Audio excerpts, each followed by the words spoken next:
ये कहानी है लॉर्ड नाम के एक लड़के की, जिसकी पूरी फैमिली होती है डेमन लॉर्ड के अटैक में मारी जाती है। लेकिन वहाँ पर एक मास्टर होती हैं जो कि उसको अडॉप्ट कर लेते हैं और उसको ले आती हैं जंगल के अंदर एक छोटे से घर के अंदर, और जहाँ पर ट्रेन करती हैं जिसकी आगे चल के डेमन लॉर्ड को हरा सके। उसकी इतनी ज़्यादा इंटेंस ट्रेनिंग होती है कि वह बचपन में ही काफ़ी ज़्यादा स्ट्रॉन्ग बन चुका होता है। लेकिन उसकी मास्टर कभी भी उसको शाबाशी नहीं देती और हमेशा कहती हैं जो ट्रेनिंग तुम्हें कराई जा रही है वह सबसे ज़्यादा लोएस्ट ट्रेनिंग है, तुम सबसे ज़्यादा वीकेस्ट हो। जब एक एडल्ट बन जाता है तब भी वह केवल एक ही बात समझ रहा होता है कि मैं सबसे ज़्यादा वीक हूँ अभी भी, और मैं एक वीकेस्ट ट्रेनिंग से ही गुजरा हूँ। और अब वह वर्ल्ड को एक्सप्लोर करना चाहता है, इसीलिए अपनी मास्टर से छुप के उस घर को छोड़कर भाग जाता है। लेकिन जब वह घर छोड़कर भागा होता है तो उस टाइम तक वह एसएस रैंक अकेला ही बन चुका होता है, यानी एस रैंक पूरी हीरो की पार्टी भी उसके सामने कुछ नहीं होती है। और शहर जाने के बाद वह एक एस रैंक पार्टी को ज्वाइन कर लेता है, और जो कि जल्दी पूरे शहर के अंदर फेमस हो जाती है और एक एस रैंक हीरो की पार्टी के तौर पर कहलाने लगती है।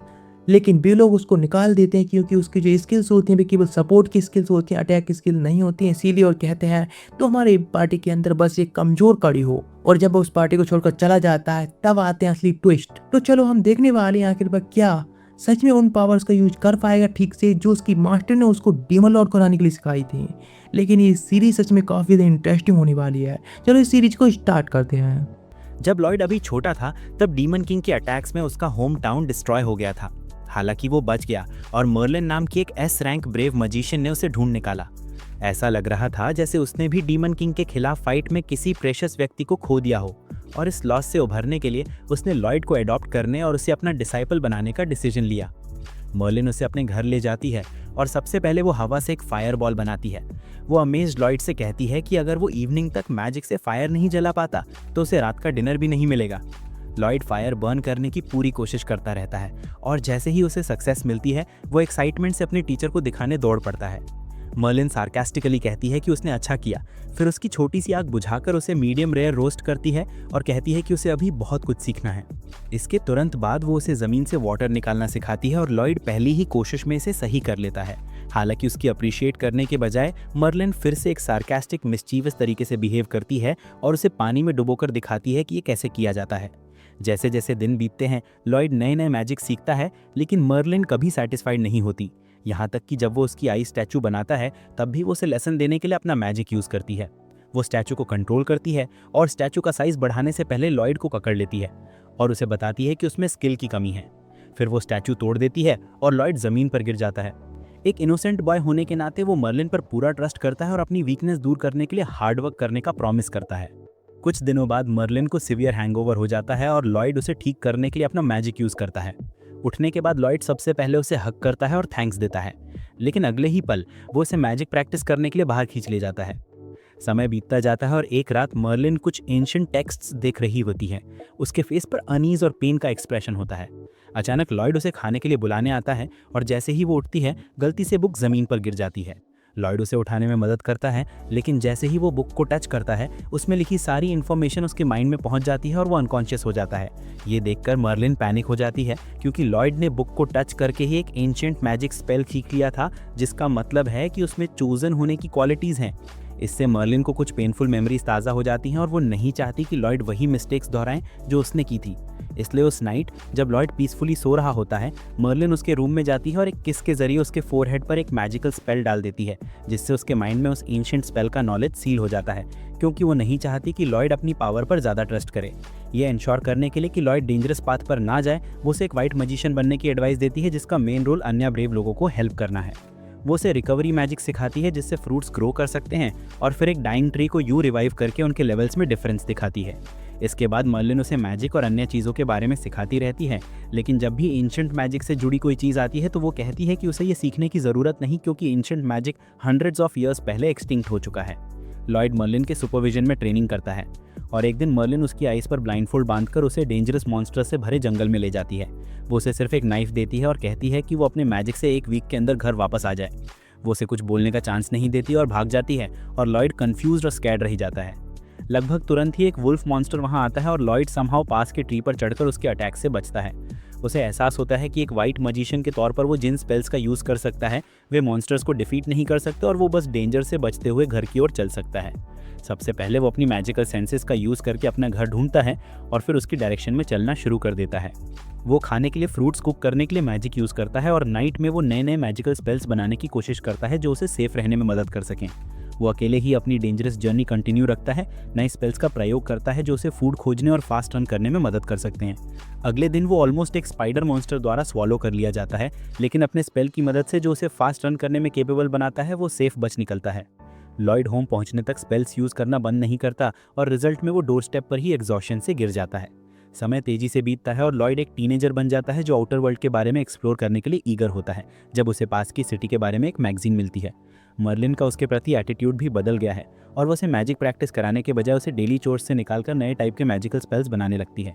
वो रैंडम मोमेंट्स में नए आइडियाज सोचती है और उसे आइडियाज़ को रियलाइज़ करने में मदद करने के लिए कंटिन्यूसली नाइट में जगने पर मजबूर करती है। लॉयड इतना स्ट्रेस नहीं झेल पाता और एक रात वो वर्ल्ड एक्सप्लोर करने के लिए घर से भागने का डिसीजन लेता है। नेक्स्ट मॉर्निंग मर्लिन को उसका रूम एम्प्टी मिलता है और टेबल पर सिर्फ एक सिटी की मैगजीन रखी होती है और उसे रियलाइज़ होता है कि उसका छोटा बॉय फाइनली इतना बड़ा हो गया है कि वो अपने रिबेलियस फेज में एंटर कर सके। मीनवाइल लॉयड सिटी पहुंचता है और उसकी स्पीड में ब्लेंड इन हो जाता है। उसके पास जो थोड़ा बहुत मनी होता है वो फूड और ड्रिंक्स पर खर्च करता है और सोचता है कि वो और कैसे अर्न कर सकता है। तभी एक एडवेंचर पार्टी के रिक्रूटमेंट नोटिस उसके सामने आता है। उसे पता ही नहीं चलता कि कोई उसे ऑब्जर्व कर रहा है और वो एक एडवेंचरर बनने की कोशिश करने का डिसीजन लेता है।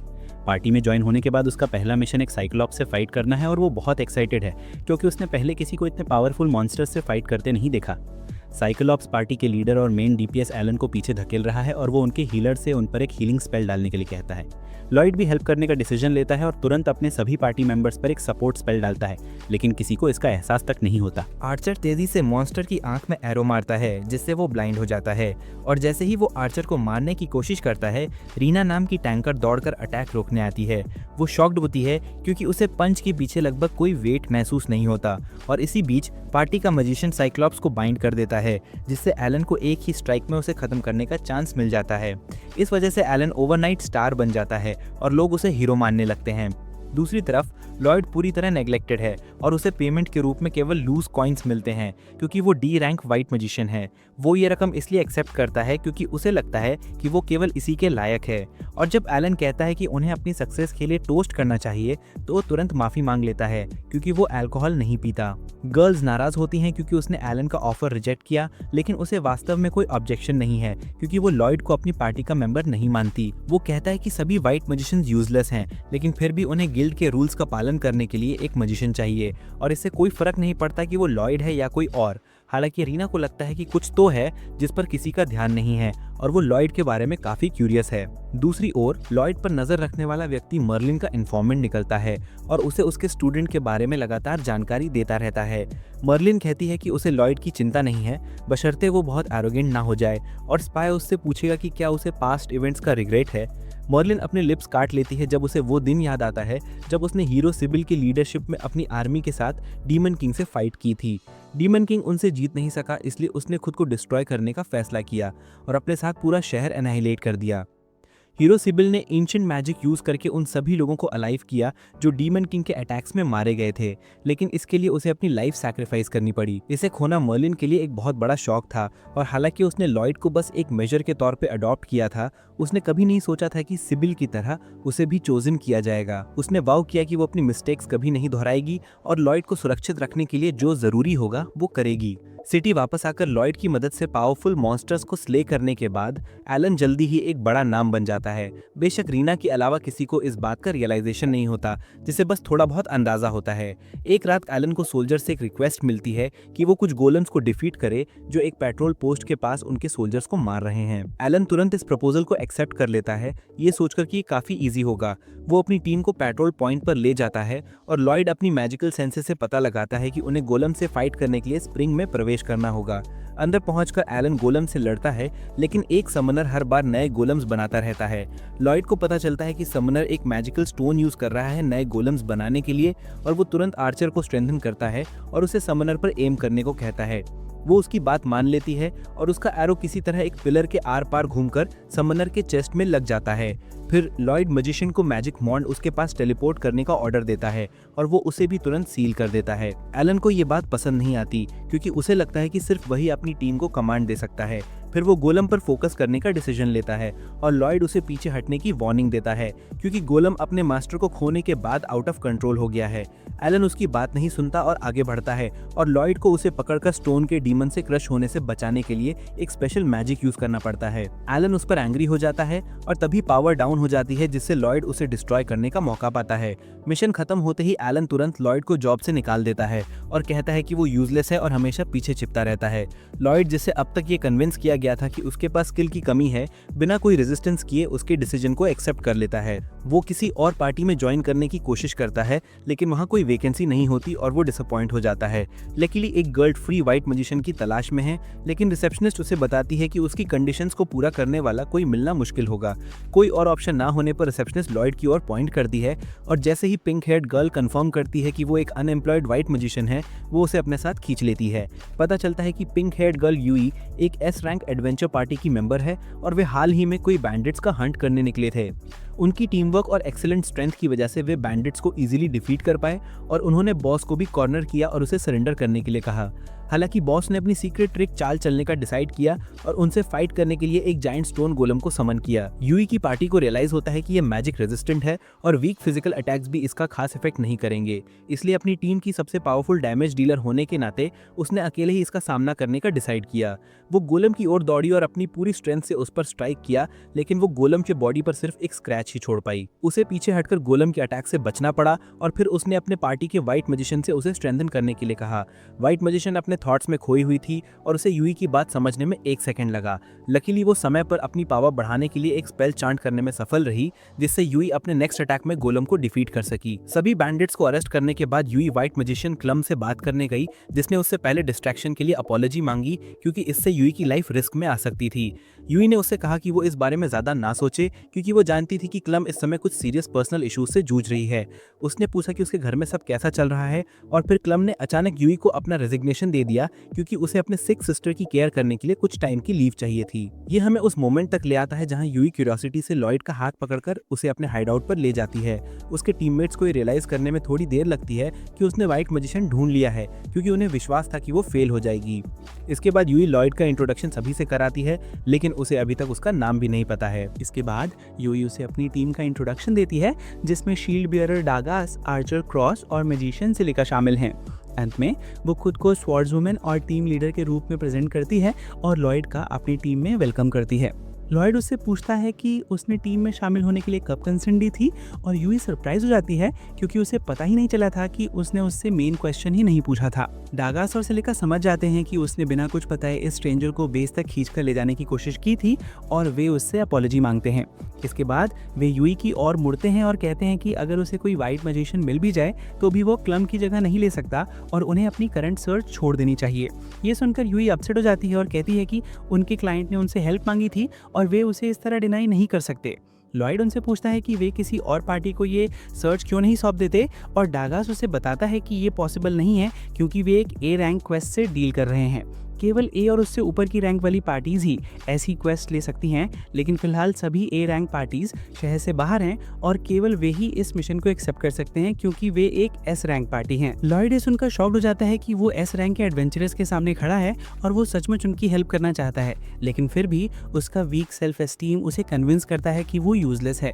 हालांकि यूई अचानक उसकी तरफ बोलती है और अपने टीममेट से कहती है कि उन्हें लॉयड को बाहर करने से पहले कम से कम उसे अपनी कैपेबिलिटीज दिखाने का चांस देना चाहिए। वो उसे फॉरेस्ट में अपना स्किल शो करने के लिए ले जाती है और लॉयड नर्वस होता है सोचकर कि वो सबको डिसअपॉइंट कर देगा। यूई उससे कुछ करने को कहती रहती है और डागास उससे कहता है कि कम से कम इस नए व्यक्ति को बता दे कि उसे किस तरह का मैजिक करना चाहिए क्योंकि वो कंफ्यूज लग रहा है। यूई लॉयड से कहती है कि वो सभी पर मैजिक करे, लेकिन क्रॉस और सिलिका को लगता है कि ये पॉसिबल नहीं होगा क्योंकि केवल हाईली स्किल्ड व्हाइट मैजिशियंस ही ऐसा कर सकते हैं। हालांकि लॉयड सरप्राइज्ड है क्योंकि इस काम को दुनिया का सबसे डिफिकल्ट काम बताकर यूई ने उससे बस बेसिक लेवल का मैजिक करने को कहा था। वो उससे पूछता है कि क्या उसे यकीन है कि उसकी पार्टी में ज्वाइन करने के लिए बस यही टेस्ट पास करनी होगी और वो हाँ कहती है। बाकी लोग लॉयड से कहते हैं कि उसे अगर ये काम नहीं आता तो उसे स्ट्रांग होने का प्रिटेंड करने की ज़रूरत नहीं क्योंकि वे जानते हैं कि ये कितना डिफिकल्ट है। हालांकि लॉयड उन्हें बताता है कि वो ये कर लेगा। वो जल्दी से अपने टूल्स को डायमेंशनल स्टोरेज से बाहर निकालता है और ये सभी को सरप्राइज कर देता है। फिर वो उन पर एक साथ 5 अलग तरह के मैजिक स्पेल्स डालता है और उन्हें पता भी नहीं चलता क्योंकि वो बहुत फास्ट है। यूई उससे पूछती है कि उसने वो वॉन्ड कहाँ से निकाली और वो उसे उस स्टोरेज स्पेल के बारे में बताता है जिसका यूज़ वो आइटम्स रखने के लिए कर सकता है। फिर वो पूछता है कि क्या वो मैजिक के रिजल्ट से सेटिस्फाइड है और यूई कंफ्यूज हो जाती है क्योंकि आमतौर पर ऐसा करने में ज़्यादा टाइम और एक स्पेल लगता है। स्पेल्स के इफेक्ट से सभी को लाइट और पावरफुल महसूस होने लगते हैं और उनका असर देखने के लिए यूई पास के एक बड़े ट्री पर अपनी स्वॉर्ड स्विंग करती है। वो लाइट स्ट्राइक से भी ट्री को क्लियरली कट देती है और उसका पूरा टीम ये देखकर एस्टोनिश रह जाता है। फिर लॉयड उन्हें बताता है कि उसने उन पर 5 तरह के मैजिक स्पेल्स लगाए हैं और वे अपनी आंखों पर विश्वास नहीं कर पाते। लॉयड बताता है कि उसे लगा कि उन सभी पर सिर्फ एक ही स्पेल करना रियल टेस्ट के लिए बहुत आसान है, इसलिए वो आगे बढ़कर ये दिखाता है कि वो वास्तव में क्या कर सकता है। यूई और बाकी सब स्टन्ड है और जवाब भी नहीं दे पा रहे और लॉयड सोचता है कि वे उससे डिसअपॉइंटेड हैं। वो अपनी वॉन्ड को स्टोरेज में वापस रख देता है और कहता है कि वो समझता है कि वो उनकी टीम का वाइट मैजिशियन बनने के लायक नहीं है। वो अपने टाइम वेस्ट करने के लिए माफ़ी मांगता है और जाने ही वाला होता है, तभी यूई उसे रोक लेती है। आखिरकार वो लॉयड से उसकी प्रीवियस वर्क एक्सपीरियंस के बारे में पूछती है और वो सबको ये बताकर सरप्राइज कर देता है कि उसे वीक होने की वजह से हीरो टीम से निकाल दिया गया था।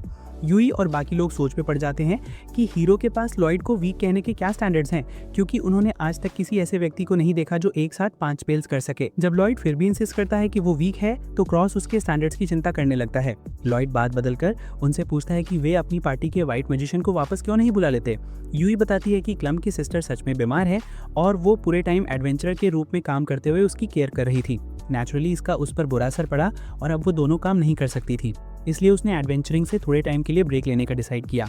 डागास कहता है कि वे मोस्टली क्वेस्ट उसके बिना भी कंप्लीट कर सकते थे, लेकिन ए रैंक क्वेस्ट काफ़ी टफ होते हैं और उन्हें पूरा करने के लिए एक वाइट मैजिशियन की ज़रूरत ज़रूर होती है। सडनली सभी क्लम के बारे में वरीड हो जाते हैं क्योंकि भले ही वो उनकी पार्टी छोड़कर चली गई हो, फिर भी वो उनकी फ्रेंड है और ये सुनकर लॉयड जेलस हो जाता है। वो तुरंत टॉपिक बदलता है और पूछता है कि क्या किसी को पता है कि क्लम की सिस्टर किस डिलीज से सफ़र कर रही है। यूई को याद आता है कि लड़की का बॉडी धीरे धीरे मैजिक स्टोन में बदल रहा है और लॉयड को याद आता है कि उसने अपने गुरु से मैजिक स्टोन के बारे में सीखा था। जब मर्लिन उसे सिखा रहा था कि मैजिक स्टोन अदर क्रीचर्स को भी मैजिक स्टोन में कैसे बदल सकता है, तो लॉयड ने सोचा था कि क्या उन्हें नॉर्मल स्टेट में वापस लाना पॉसिबल है और अब वो इसका पता लगाने को डिसाइड करता है। वो यूई से कहता है कि वो उसे क्लम के घर ले जाए और वो उसे वहाँ ले जाती है। बहुत थिन और टायर्ड क्लम दरवाज़ा खोलती है और अपनी फ्रेंड को वहाँ देखकर सरप्राइज हो जाती है। अंदर जाते ही लॉयड इमीडिएटली काम पर लग जाता है। वो क्लम से अपनी सिस्टर की कंडीशन डिटेल में बताने को कहता है और वो बताती है कि पहले वो और उसकी सिस्टर सिल्वी साथ में एडवेंचरस ट्रिप्स पर जाया करती थी, लेकिन एक दिन मिशन के दौरान वो इंजर्ड हो गई और तब से सिक रही। लॉयड उसे सिम्टम्स पूछता है और क्लम उसे बताने के बजाय शो करना डिसाइड करती है। जैसे ही वो सिल्वी के रूम का डोर खोलती है, एक शार्प मेलेवलेंट माइंड बाहर निकलता है और फिर क्लम अपनी सिस्टर का ब्लैंकेट हटा देती है, जिससे पता चलता है कि उसके हैंड्स और फीट पहले ही मैजिक स्टोन में बदल गए हैं। वो कहती है कि सिल्वी का माइंड आउट ऑफ कंट्रोल हो गया है और उसकी कंडीशन दिन ब दिन वर्स होती जा रही है। क्लम को डर है कि उसकी सिस्टर ज़्यादा दिन नहीं जिएगी और फिर लॉयड उसे हेल्प के लिए कहता है। वो कहता है कि अगर वो सही है तो उसके पास एक थ्योरी है जिससे सिल्वी नॉर्मल स्टेट में वापस आ सकती है, लेकिन क्लम उसकी बात मानने से इनकार कर देती है क्योंकि जिन एक्सपर्ट डॉक्टर्स को उसने अपनी सिस्टर को दिखाने के लिए बुलाया था, उन्होंने भी उसकी कंडीशन ठीक ना होने की बात कही थी। हालांकि लॉयड समझाता है कि सिल्वी शायद किसी हाई प्योरिटी मैजिक स्टोन के से इंजर्ड हो गई थी, जिससे वो भी मैजिक स्टोन में बदलने लगी थी। वो क्लम से पूछता है कि क्या सिल्वी किसी हाई डेंसिटी एरिया में इंजर्ड हुई थी और सिल्वी कंफर्म करती है कि वो एक केव से मैजिस्टोन निकालने के मिशन पर थे। लॉयड उससे वूंड लिखाने के लिए कहता है और जब क्लम सिल्वी की वेस्ट दिखाती है जो मैजिस्टोन में बदल गई है, तो लॉयड को यकीन हो जाता है कि प्रॉब्लम यहीं से शुरू हुई थी। क्लम उससे पूछती है कि उसे ये सब कैसे पता है और वो जवाब देता है कि उसने ये सब अपने गुरु से सीखा है। यू फिर क्लम से कहती है कि वो इस टास्क के लिए लॉयड पर ट्रस्ट करे और उसे एक चांस देने का डिसाइड करती है। लॉयड तुरंत एक स्पेल करता है जिससे सिल्वी की बॉडी से सारी करप्टेड एसेंस सोख लिया जाता है, लेकिन ये उसके लिए भी काफी चैलेंजिंग होता है। खैर वो पहला स्टेप तो कंप्लीट कर ही लेता है और क्लम से कहता है कि उसे सिल्वी का एसेंस लगभग 0 कर देना चाहिए, वरना उसे ठीक करने का कोई मतलब नहीं होगा। वो कहता है कि वो उसे फिक्स करते हुए उसका माइंड भी सोखता रहेगा और हीलिंग शुरू करने के लिए एक और मंत्रा कास्ट करता है। क्लम को रियलाइज होता है कि ये नॉर्मल हीलिंग मंत्रा नहीं है और लॉयड उसे बताता है कि ये एक मोर पावरफुल वर्जन है जो एक्सट्रीमली इफेक्टिव है, लेकिन इससे वो सिल्वी से सोख रहे माइंड को भी बर्न कर सकता है। ये सुनकर क्लम शॉक्ड रह जाती है और यूज से पूछती है कि क्या लॉयड कुछ इम्प्रेसिव कर रहा है। वो रिप्लाई देती है कि वो एक ही समय में 2 सेल्फ मेड स्पेल्स कास्ट कर रहा है और साथ ही मैसिव अमाउंट ऑफ माइंड भी हैंडल कर रहा है, जो दोनों ही टॉप टियर व्हाइट मैजिशियंस के लिए भी इम्पॉसिबल होंगे। जल्द ही लॉयड की टेक्निक अपना असर दिखाती है। सिल्वी का स्टोन लाइक बॉडी नॉर्मल हो जाता है। परिणाम स्वरूप सिल्वी को कॉन्शियसनेस आ जाती है और ये देखकर क्लम खुशी के आंसू रोने लगती है। बाद में वो यूई और लॉयड से कहती है कि उसकी सिस्टर के ठीक हो जाने पर वो दोनों फिर से एडवेंचरस ट्रिप्स पर जाएंगे और वो चाहती है कि उसकी जगह लॉयड उसकी पार्टी का सपोर्ट करे। लॉयड उसे बताता है कि वो इसके लिए पर्याप्त केपेबल नहीं है, लेकिन ये बात क्लम को समझ नहीं आती है और वो कहती है कि वो वही करे जो उसका हार्ट कहता है। इसके बाद यूई और बाकी लोग सिल्वी के रिकवरी का सेलिब्रेशन करते हैं और लॉयड का थैंक्स करते हैं, जो अभी भी सोचता है कि वो इसके लायक नहीं है। हालांकि वो देखता है कि यहाँ सभी उसके साथ कितना काइंड बिहेवियर कर रहे हैं। हालांकि वो अभी अभी मिले हैं और वो नर्वस होकर उनसे कहता है कि वो उन्हें अपनी पार्टी में ज्वाइन करने दें, भले ही उसमें स्ट्रेंथ कम हो। उसके मन में आए बदलाव से सभी प्लेजेंटली सरप्राइज्ड होते हैं और वो खुशी खुशी उसका अपनी पार्टी में वेलकम करते हैं। इसके बाद वो लॉयड के लिए एक वेलकम सेरेमनी ऑर्गेनाइज करते हैं और कहते हैं कि वो जितना चाहे खा ले, क्योंकि आज रात का बिल वही पे करेंगे। लॉयड ऐसे खाना खाने लगता है जैसे उसने पहले कभी प्रॉपर मील देखा ही ना हो और उसके नए कंपेनियंस ये देखकर बहुत खुश होते हैं। वो उससे पूछते हैं कि क्या उसे इतनी भूख लगी थी और लॉयड उन्हें बताता है कि इस सिटी का फूड वाकई अमेजिंग है। ये सबको एक और सरप्राइज देता है क्योंकि यहाँ का खाना काफी एवरेज है, लेकिन लॉयड उन्हें बताता है कि बचपन से जो वो खाता आया है उसकी तुलना में यहाँ का टेस्ट एक्सीलेंट है। अब यूई उसके बचपन के बारे में जानने के लिए क्यूरियस है और वो लॉयड से कहती है कि वो अपनी टीचर्स के साथ रहता था जो अपने गार्डन में उगने वाली हर चीज कुक करती थी। कभी वो वाइल्ड मशरूम्स कलेक्ट करती, कभी वाइल्ड एनिमल्स का मीट रोस्ट करके बिना स्पाइसेस के उसे खिला देती थी। लॉयड कहता है कि इसी वजह से उसने कुकिंग सीखा, लेकिन फिर भी वो इतना अच्छा कुकिंग कभी नहीं कर पाया। यूई को अब फूड की कोई परवाह नहीं है और वो उस पर्सन के बारे में जानने के लिए ईगर है जिसने लॉयड को मैजिक सिखाया था। वो उसे अपने गुरु के बारे में और बताने के लिए कहती है और पार्टी के बाकी मेंबर्स भी उसकी बात में शामिल हो जाते हैं। सिलिका पूछती है कि क्या उसकी टीचर भी एक वाइट मजिशियन थी और लॉयड कहता है कि वो ज्यादा बैटल ओरिएंटेड मजिशियन थी, क्योंकि जब वो अकेले काम करती थी तो लॉयड अक्सर एक्सप्लोजन्स देखता था। सिलिका अमेज्ड है कि एक नॉन वाइट मजिशियन ने लॉयड को इतना अच्छा ट्रेनिंग दिया और वो भी अग्री करती है कि मर्लिन अमेजिंग है। सिलिका कहती है कि वो उससे कुछ सीखना चाहेगी, लेकिन लॉयड उसे वहीं रोक देता है और कहता है कि अगर उसे ट्रुथ पता चल गई तो उसे लाइफ भर रिग्रेट होगा। खैर, मर्लिन के बारे में और डिस्कस करने के बाद पार्टी अपने मिशन के लिए एक स्ट्रेटेजिक मीटिंग ऑर्गेनाइज करती है और यूई डगास से लॉयड को मिशन डिटेल्स एक्सप्लेन करने के लिए कहती है क्योंकि वो प्रेजेंटेशन देने में बहुत वीक है। डगास लॉयड को बताता है कि उनका मिशन उन मॉन्स्टर्स को डिफीट करना है जो लोकल फॉर्म्स डिस्ट्रॉय कर रहे हैं और सिलिका उसे बताती है कि कई मॉन्स्टर स्पीशीज मिलकर एक ग्रुप बना रही हैं। लॉयड पहली बार ऐसा सुन रहा है और डगास कहते हैं कि ये उनके लिए भी न्यू इन्फॉर्मेशन है, लेकिन उन्हें इसे सीरियसली लेना होगा। अचानक क्रॉफ कहता है कि चूंकि उनके सामने एनिमीज की लार्ज नंबर है, इसलिए उसे और यूई को फिजिकल कॉम्बैट करना पड़ेगा क्योंकि मिली अटैकर्स क्राउड को हैंडल करने में एक्सपर्ट नहीं है।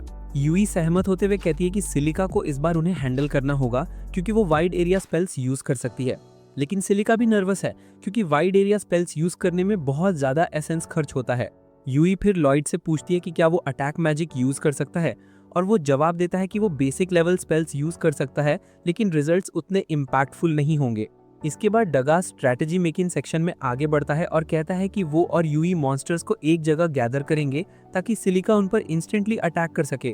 क्रॉस सिलिका की प्रोटेक्शन करेगा और लॉयड जो हीलिंग और सपोर्ट पर फोकस करेगा। इसके बाद सभी रिलैक्स करने के लिए इन की ओर जाते हैं, लेकिन लॉयड दूसरी डायरेक्शन में चलने लगता है। डगास उसे रोकता है और पूछता है कि वो कहाँ जा रहा है। लॉयड नर्वस होकर रिप्लाई देता है कि उसके पास इतना पैसा नहीं है कि वो इनमें रूम ले सके। डगास तुरंत उसे एक पाउच देता है जिसमें लॉयड ने अपनी पूरी लाइफ में जितने पैसे देखे हैं उससे भी ज्यादा मनी है। वो नर्वस हो जाता है और डगास से कहता है कि वो इसे एक्सेप्ट नहीं कर सकता, लेकिन लॉयड रिप्लाई देता है कि ये डोनेशन नहीं है क्योंकि वो ये अमाउंट अपनी सैलरी से कट करेगा। लॉयड अब रिफ्यूज नहीं कर सकता और वो डगास को थैंक्स कहता है और प्रॉमिस करता है कि वो पैसे चुकाने की पूरी कोशिश करेगा। नेक्स्ट मॉर्निंग सभी लोग इनके सामने गैदर होते हैं और यूई सबसे लास्ट में पहुंचती है।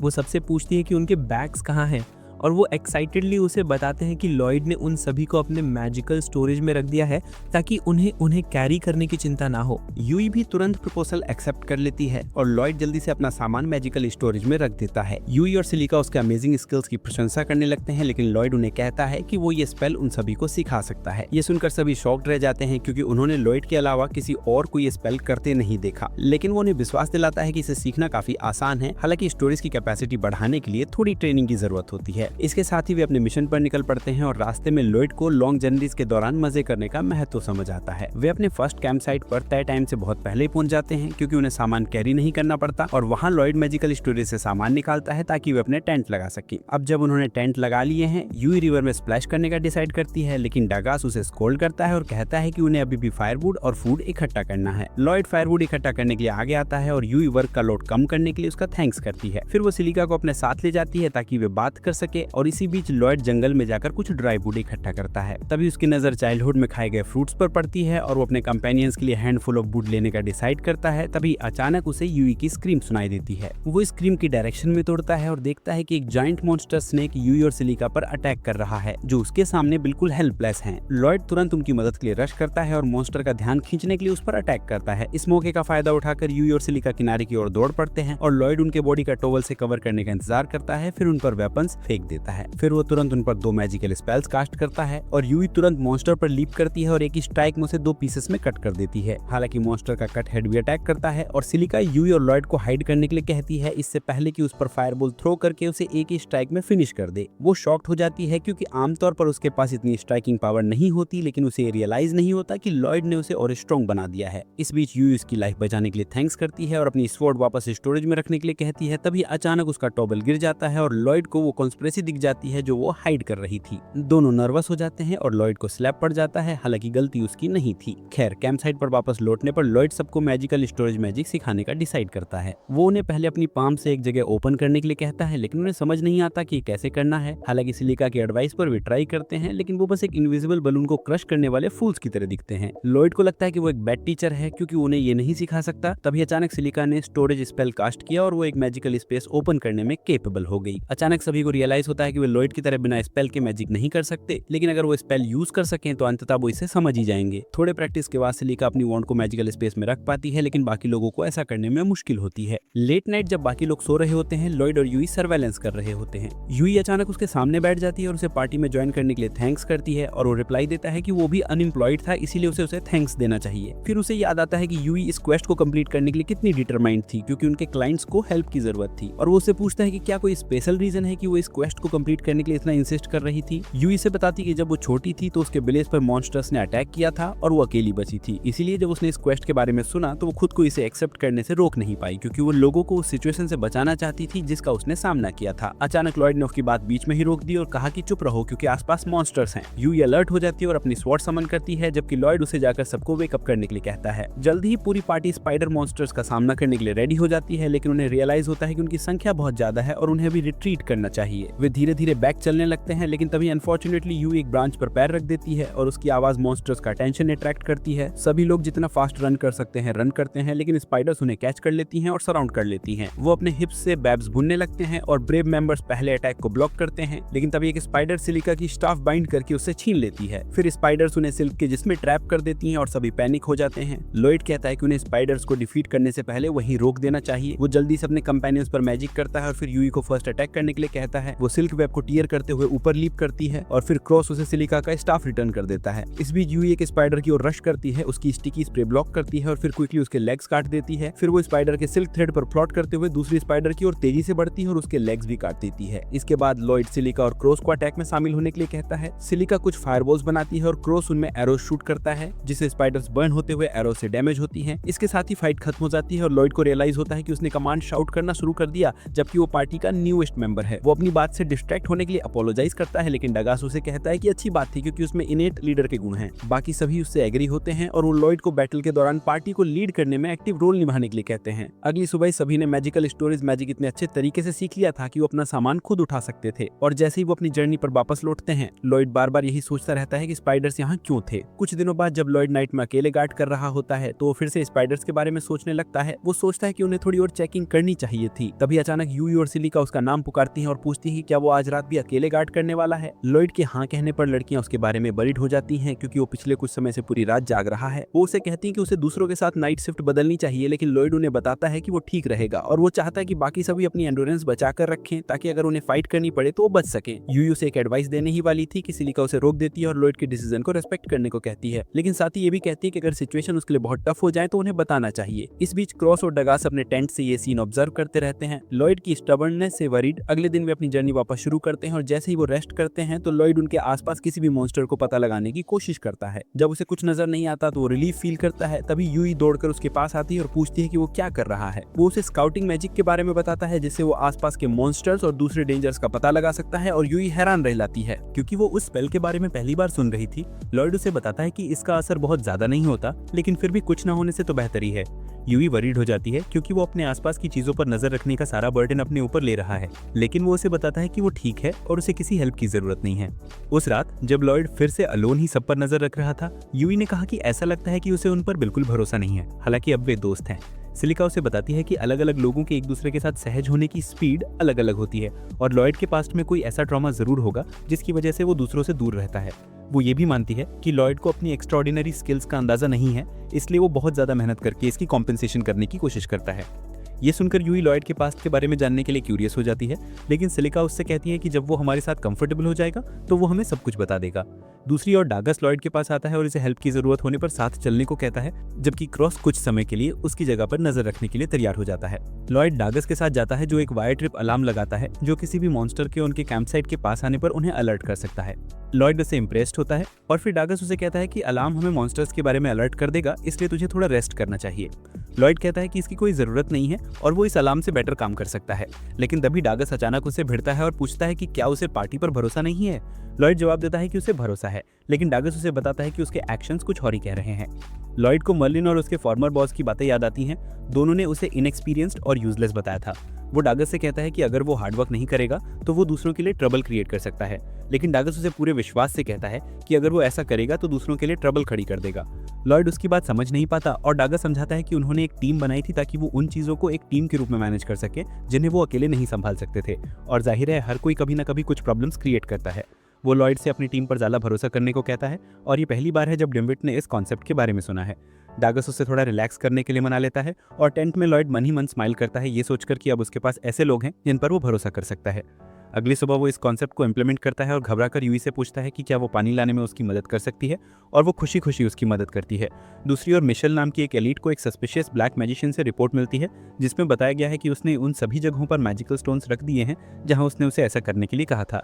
मिशेल ये सुनकर खुश हो जाती है क्योंकि अब वे बिना किसी प्रॉब्लम के अपने प्लान में सफल हो सकते हैं, और मैजिशियन आगे कहता है कि उनकी प्रीवियस प्लान्स ने हाई रैंक एडवेंचरर टीम्स को इधर उधर डिस्पर्स कर दिया है और वे हमारे प्लान्स में इंटरफेयर नहीं कर पाएंगे। हालांकि हीरो का टीम अभी भी अवेलेबल है और वे हमारे रास्ते में ऑब्स्टिकल्स बन सकते हैं। मिशेल जवाब देती है कि वे इसमें कुछ नहीं कर सकते क्योंकि हीरो का टीम तभी मूव करता है जब उन्हें किंग का ऑर्डर मिलता है, लेकिन वो मानती है कि हीरो अकेले आगे आने वाली घटना को स्टॉप नहीं कर पाएगा। जंगल में वापस आकर लॉयड और उसके टीम को ये अनयूजुअल लगता है कि उनके आसपास कोई मॉन्स्टर्स नहीं है। लॉयड अपने स्काउटिंग स्पेल का रेंज बढ़ाने का डिसीजन करता है और वो 10 किलोमीटर आगे मॉन्स्टर्स के एक ग्रुप का पता लगाता है। क्रॉस कहती है कि ये उन फील्ड्स के बहुत पास होकर जहाँ पे जा रहे हैं, लेकिन इससे पहले कि लॉयड उसे विस्तार से बता पाता, यूई कॉन्वर्सेशन में कूद पड़ती है और लॉयड से पूछती है कि क्या वो सचमुच 10 किलोमीटर के रेडियस में चीजें डिटेक्ट कर सकता है। वो हाँ कहता है और यूई गुस्सा हो जाती है क्योंकि पिछले दिनों उसने उससे कहा था कि उसकी रेंज इतनी बड़ी नहीं है। लॉयड उसे बताता है कि 10 किलोमीटर इतना बड़ा नहीं है और यूई उस पर चिल्लाने लगती है, लेकिन फिर बाकी लोग उसे फिलहाल बड़ी प्रॉब्लम पर फोकस करने के लिए कहते हैं। वे मॉन्स्टर्स के हाइड आउट की ओर दौड़े और पाया कि वे उन फील्ड्स तक पहुंच गए थे जिनकी उन्हें रक्षा करनी थी। वुल्फ मॉन्स्टर्स के अनबिलीवेबली ह्यूज पैक को देखकर वे शॉक्ड हो गए, लेकिन लॉयड ज्यादा वरिड था क्योंकि यही एकमात्र जगह थी जहां उसे मॉन्स्टर्स मिल सकते थे। वो सोच रहा था कि बाकी मॉन्स्टर्स कहां चले गए, और बाकी लोगों को भी ये अनयूजुअल लगा क्योंकि मॉन्स्टर्स नॉर्मली अपना टेरिटरी नहीं छोड़ते। जब सब लोग इसके रीजंस के बारे में सोच रहे थे, क्रॉस को वुल्फ्स के पैक के बीच में एक अनयूजुअल चीज दिखाई देती है। बाकी लोग उसे देख नहीं पाते क्योंकि उनकी आंखें उसकी जितनी शार्प नहीं हैं, इसलिए लॉयड एक मैजिक का इस्तेमाल करके खुद को वियर साइट विजन प्रदान करता है। उसकी बदौलत वो वुल्फ्स के पैक के बीच में एक अनयूजुअल ब्लैक रॉक देख पाता है। फिर वो वही मैजिक टीम के दूसरे मेंबर्स पर भी डालता है और वे भी उस रॉक को देख पाते हैं। डागस कहता है कि ये मैजिस्टोन जैसा दिखता है और सिलिका कहती है कि इसके चारों ओर की ब्लैक आरा अलार्मिंग है। लॉयड कहता है कि ये इससे निकलने वाला माना होगा, और फिर उसे रियलाइज होता है कि ये मैना उन जानवरों के माइंड से मिलता जुलता है। उसे याद आता है कि मर्लिन ने एक बार उसे कहा था कि एनिमल्स के पास एक स्पेशल स्पेल होता है जिससे वो मॉन्स्टर्स को कंट्रोल कर सकते हैं, और मैजिस्टोन भी यही कर रहा है। लॉयड तुरंत अपना सर्च स्पेल फिर से इस्तेमाल करता है और वो मॉन्स्टर्स का एक और ह्यूज ग्रुप अपनी ओर आते हुए दिखता है। अब उसे समझ आ गया है कि मैजिस्टोन ही उनकी सारी प्रॉब्लम्स का कारण है, लेकिन वो अभी भी इसके पीछे का रीजन नहीं समझ पा रहा है। पार्टी के मेंबर्स सोचते हैं कि उन्हें अभी भाग जाना चाहिए, लेकिन यूई मना कर देती है और कहती है कि अगर वे गए तो मॉन्स्टर्स फील्ड को डिस्ट्रॉय कर देंगे। डागस भी मानता है कि इस सिचुएशन में भागना उनके लिए आसान नहीं होगा, लेकिन सिलिका को नहीं लगता कि वे ये फाइट जीत सकते हैं। अचानक लॉयड अनाउंस करता है कि उन्हें लड़ना चाहिए और उसे पूरा कॉन्फिडेंस है कि अगर वे उसकी प्लान पर अमल करेंगे तो वे जीत सकते हैं। वो कहता है कि हमें पहले मैजिस्टोन को हटाना होगा और क्रॉस से पूछता है कि क्या वो उसे डिस्ट्रॉय कर सकती है। क्रॉस को यकीन नहीं है कि वो इतनी दूर से उसे तोड़ पाएगी, लेकिन लॉयड उसे बताता है कि जब तक वो उसे हिट कर सकती है तब तक कोई प्रॉब्लम नहीं है। क्रॉस अपना एम सेट करती है और फिर लॉयड उस पर 3 मैजिकल स्पेल्स डालता है, जिसकी बदौलत उसका एरो मैजिस्टोन को स्मैश कर देता है। क्रॉस उसे पूछती है कि उसने ये कैसे किया और लॉयड जवाब देता है कि उसने उसे उसके बो और एरोस को एन्चेंट कर दिया, जो कि उसके जैसे किसी व्यक्ति के लिए नॉर्मल है। लेकिन बाकी सभी लोग अमेज्ड हैं क्योंकि नॉर्मल वाइट मैजिशियंस एक ही समय पर लोगों और हथियारों को एन्चेंट नहीं कर सकते। तभी वे वुल्फ्स को आपस में लड़ते हुए देखते हैं, क्योंकि एक बार मैजिशियन को डिस्ट्रॉय कर दिया जाए तो उनकी नेचुरल क्रूएल्टी वापस आ जाती है। लॉयड को इसी बात का भरोसा था और वो कहता है कि उसकी प्लान का पहला फेज सक्सेसफुल हो गया है, लेकिन अनफॉर्चुनेटली उनकी ओर आ रहा मॉन्स्टर्स का ग्रुप अभी तक रुका नहीं है। जल्द ही मॉन्स्टर्स का ग्रुप जंगल से बाहर आ जाता है और सिलिका उन पर अटैक करने के लिए अकेले ही दल के सामने खड़ी हो जाती है। मॉन्स्टर्स खतरनाक रूप से उसके करीब आने लगते हैं, लेकिन लॉयड उसे अटैक करने का आदेश देने के लिए लास्ट मोमेंट तक वेट करता है। वो तुरंत एक फायर वर्ल्डविंड प्रोड्यूस करती है जो उसकी ओर आने वाले सभी मॉन्स्टर्स को मिटा देता है और सभी अमेज रह जाते हैं क्योंकि उन्होंने पहले कभी ऐसी डेडली पावर नहीं देखी थी। लॉयड सिलिका से कहता है कि वो हवा और आग के मैजिक से मॉन्स्टर्स को डिस्ट्रॉय करता रहे और फिर वो क्रॉस के पास जाता है। चूंकि सिलिका के अटैक से निकली फायर ने बहुत स्मोक पैदा कर दिया है, इसलिए फ्लाइंग मॉन्स्टर्स टेम्परेरी ब्लाइंड हो गए हैं, लेकिन वे उनसे हाइड भी हैं। लॉयड पहले टेलीपैथी के जरिए अपनी सेंसेस को क्रॉस से जोड़ता है और फिर अपनी स्काउटिंग स्किल से फ्लाइंग मॉन्स्टर्स का लोकेशन बताता है। जैसे ही क्रॉस को मॉन्स्टर्स का लोकेशन दिखाई देता है, वो बिना कोई मिस किए उन सभी को एलिमिनेट कर देती है। फिर लॉयड अपनी प्लान की फाइनल स्टेज के लिए सिलिका के पास वापस दौड़ता है, लेकिन सिलिका उसे बताती है कि उसका सारा मैना खत्म हो चुका है। लॉयड के लिए कोई प्रॉब्लम नहीं है क्योंकि वो एक वॉकिंग पावर बैंक बन जाता है और अपना माइंड उसके साथ शेयर करता है। वो गिर पड़ता है क्योंकि उसने उसे अचानक बहुत ज्यादा मैना दे दिया था, लेकिन वो सिलिका से कहता है कि वो उसकी चिंता मत करो और रेन समन करने के लिए मैजिक यूज करो। सिलिका उसके कहने पर करती है और बारिश जंगल की आग को तुरंत एक्सटिंग्विश कर देती है, जिससे ये उनके कंट्रोल से बाहर नहीं फैलती है। हालांकि इससे उसका भी माइंड खत्म हो जाता है और वो ग्राउंड पर गिर जाती है, लेकिन डगास उसे पकड़ लेता है। यूई उससे कहती है कि उसने बहुत अच्छा किया और अब वे और डगास रिमेनिंग को संभाल लेंगे। जब वे बैटलफील्ड में रिमेनिंग मॉन्स्टर्स को खोजने के लिए आगे बढ़ते हैं, सिलिका और लॉयड रिलैक्स करते हैं। लॉयड अचानक ग्राउंड पर गिर पड़ता है और कहता है कि उसे और ज्यादा एफर्ट करनी होगी क्योंकि उसे बस इतना सा काम करके टायर्ड नहीं होना चाहिए। इसके तुरंत बाद यूई और बाकी लोग रिमेनिंग मॉन्स्टर से निपटते हैं, लेकिन जब वे लॉयड का हाल जानने के लिए लौटते हैं तो लॉयड उन्हें बताता है कि उन्हें पास की सिटी जाना होगा क्योंकि उसकी इंट्यूशन उसे बताती है कि ये जगह बस एक इल्यूजन थी और असली टारगेट स्टार सिटी है। ये सुनकर सभी शॉक्ड हो जाते हैं और लॉयड अपने स्टोरेज डायमेंशन से माना पोशन का एक बास्केट निकालता है। वो पोशन सिप करते हुए समझाता है कि ये पूरा मिशन स्टार की सिक्योरिटी को वीकन करने के लिए हाई रैंकिंग एडवेंचरर्स को वहां से बाहर निकालने का ट्रैप था। मिक्रॉस कहती है कि स्टार के पास हीरोज पार्टी के साथ साथ नाइट ऑर्डर भी है, इसलिए उसकी सिक्योरिटी को वीकन करना आसान नहीं है। हालांकि डगास को लगता है कि लॉयड की थ्योरी सही है। यूई किसी भी सिचुएशन से निपटने के लिए तुरंत स्टार वापस जाने का डिसीजन लेती है और लॉयड जैसे ही अपना माना पोशन खत्म करता है, वो पूरी पार्टी पर एक बफ डालता है। फिर वो यूई से कहता है कि उन्हें इमीडिएटली मूव करना चाहिए और सिटी की ओर दौड़ना शुरू कर देता है। उसकी हाई स्पीड देखकर सभी अमेज रह जाते हैं, लेकिन जैसे ही यूई उसे पकड़ने की कोशिश करती है, उसे पता चलता है कि वो भी उसकी करंट स्पीड से तेज दौड़ सकती है।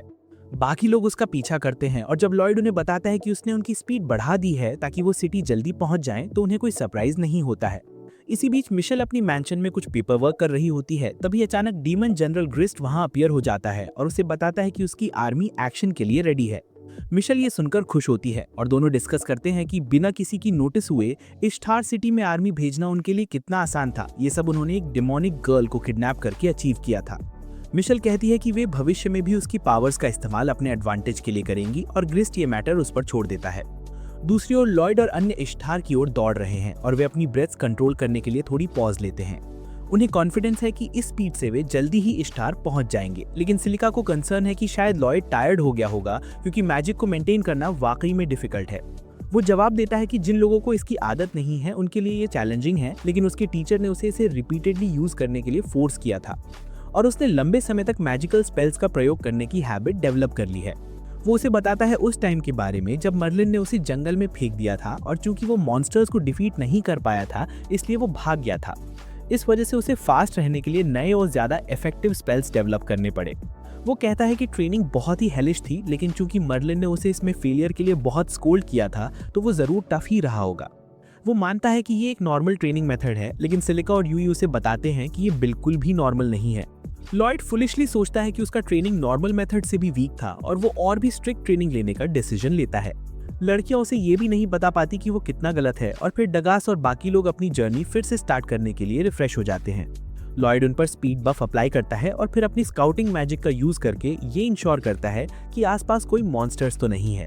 वे फिर यात्रा शुरू करते हैं, लेकिन तभी लॉयड अचानक रुक जाता है, जिससे सभी लोग उस पर टूट पड़ते हैं। वे उससे पूछते हैं कि आखिर उसे क्या हुआ है और वो जवाब देता है कि उसकी स्काउटिंग स्किल ने कुछ डिटेक्ट किया है, लेकिन ये कोई ह्यूमन या मॉन्स्टर नहीं है। ये बात उसे डिस्टर्बिंग लगती है, इसलिए वो सबको बिना उसके आगे बढ़ने को कहता है, जबकि वो नर्वसनेस का रीजन पता लगाता है। हालांकि यूई उसे बताती है कि अगर ये कोई डेंजरस चीज निकली जिसे वो अकेले हैंडल नहीं कर सकता तो उसे उनकी हेल्प की जरूरत पड़ेगी और वो इसके लिए अग्री करता है। वे जल्द ही एक हट पे पहुंच जाते हैं और लॉयड अब कॉन्फिडेंट हो जाता है कि उसे हट के अंदर मॉन्स्टर्स का प्रेजेंस सेंस हो रहा है। ये सुनकर पूरा ग्रुप शॉक्ड हो जाता है, क्योंकि मॉन्स्टर्स पहाड़ों की दूसरी साइड पाए जाते हैं और उन्हें यहाँ नहीं होना चाहिए। लॉयड कहता है कि मॉन्स्टर्स का ह्यूमंस के एरिया में एंट्री प्रोहिबिटेड है, इसलिए उन्हें यहाँ नहीं होना चाहिए, लेकिन बाकी सभी उसे याद दिलाते हैं कि वे पिछले कुछ सालों से इस रिस्ट्रिक्शन को इग्नोर करके ह्यूमंस पर अटैक कर रहे हैं। वे उससे पूछते हैं कि वो ऐसा क्यों बिहेव कर रहा है जैसे उसे ये सब पता ही ना हो, और लॉयड उन्हें बताता है कि उसे अपने चाइल्डहुड की कोई मेमोरी नहीं है, क्योंकि युद्ध समाप्त होने के तुरंत बाद उसे अडॉप्ट किया गया था। सभी चिंतित हो जाते हैं कि शायद उन्होंने कुछ बैड मेमोरीज ताज़ा कर दी हैं, लेकिन लॉयड उन्हें रीअश्योर करता है कि वो ठीक है। क्रॉस कहता है कि उन्हें सिटी लौटकर तुरंत हीरोज को इस मैटर की सूचना देनी चाहिए, लेकिन लॉयड कहता है कि उन्हें पहले कुछ और इन्फॉर्मेशन कलेक्ट करनी चाहिए। उसे मॉन्स्टर से वैसी ही एनर्जी महसूस होती है जैसी पहले ब्लैक मैजिस्टोन से हुई थी, और ये सुनकर सभी अलर्ट हो जाते हैं। लॉयड कहता है कि अगर ये मॉन्स्टर्स वाकई इश्तार पर अटैक करने की प्लान बना रहे हैं तो उनकी इन्वेस्टिगेशन और भी नेसेसरी हो जाती है। यूई उसकी बात से अग्री होती है, क्योंकि अगर वे कुछ नहीं करते तो इश्तार डेंजर में पड़ सकती है, और सभी उसकी बात से सहमत होते हैं। वे घर के पास पहुंचते हैं, लेकिन अंदर कोई नहीं होता, इसलिए लॉयड फिर से अपनी स्काउटिंग स्किल का यूज करता है और पता लगाता है कि मॉन्स्टर्स घर की बजाय ग्राउंड के नीचे हैं। डागस कहता है कि उन्हें एंट्रेंस ढूंढना चाहिए, लेकिन लॉयड इस हिस्से को इग्नोर कर देता है। वो सिलिका को अर्थ मैजिक यूज करने के लिए कहता है, लेकिन उससे पहले वो सभी को पावर प्रदान करता है। फिर सिलिका उनके सामने जमीन में सैंड का एक पिट बना देती है, जिससे अंडरग्राउंड टनल की सीलिंग गिरकर रिचुअल कर रहे मॉन्स्टर्स पर गिर जाती है। गिरते डेब्रिस से बचने के लिए मॉन्स्टर्स स्कैटर हो जाते हैं और यूई तुरंत कूदकर उनमें से एक का थ्रोट पकड़ लेती है। वो पूछती है कि कॉन्टिनेंट के इस साइड मॉन्स्टर्स क्या कर रहे हैं। तभी अचानक एक और मॉन्स्टर अपने मैजिक से उस पर डेब्रिस थ्रो करता है। यूई आसानी से उसे ब्लॉक कर देती है और फिर एक मॉन्स्टर को क्रॉस शूट से एलिमिनेट करती है, जबकि दूसरा भाग जाता है। मॉन्स्टर्स डेब्रिस के पीछे हाइड हो जाते हैं, लेकिन सिलिका फिर से अपनी स्किल का यूज करके रॉक्स को सैंड में बदल देती है और उन्हें एक्सपोज कर देती है। वे उस पर अटैक करने की कोशिश करते हैं, लेकिन डागस उन्हें रोक देता है और उन्हें फ्ली करने पर मजबूर कर देता है। एक मॉन्स्टर रूम से भाग जाता है, और जब यूई उसका पीछा करने की कोशिश करती है तो वो डोर नहीं खोल पाती।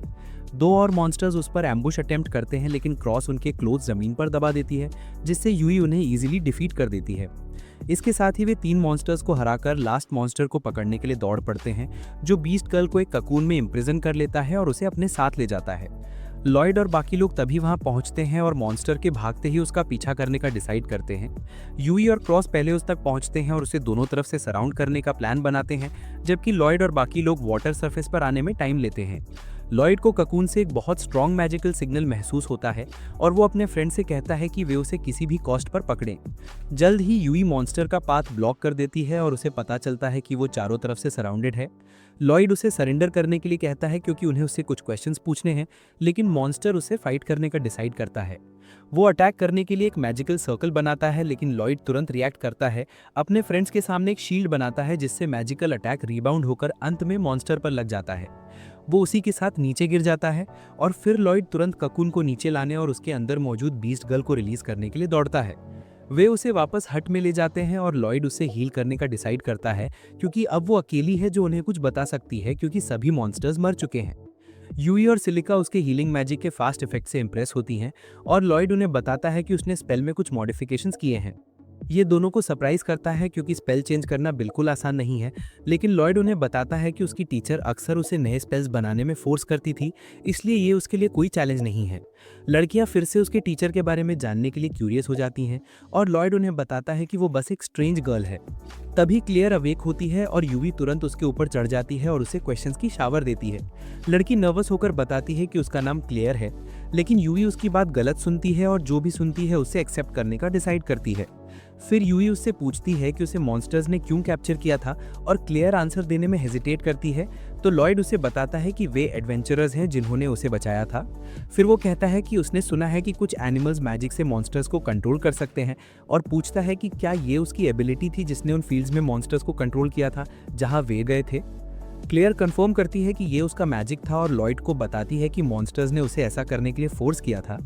अब जब सारी ट्रूथ उनके सामने है तो लॉयड और बाकी लोग कॉन्फिडेंट है कि मॉन्स्टर्स चाहते हैं कि मॉन्स्टर्स इश्तार पर अटैक करें क्योंकि वो कॉन्टिनेंट का एंट्री पॉइंट है।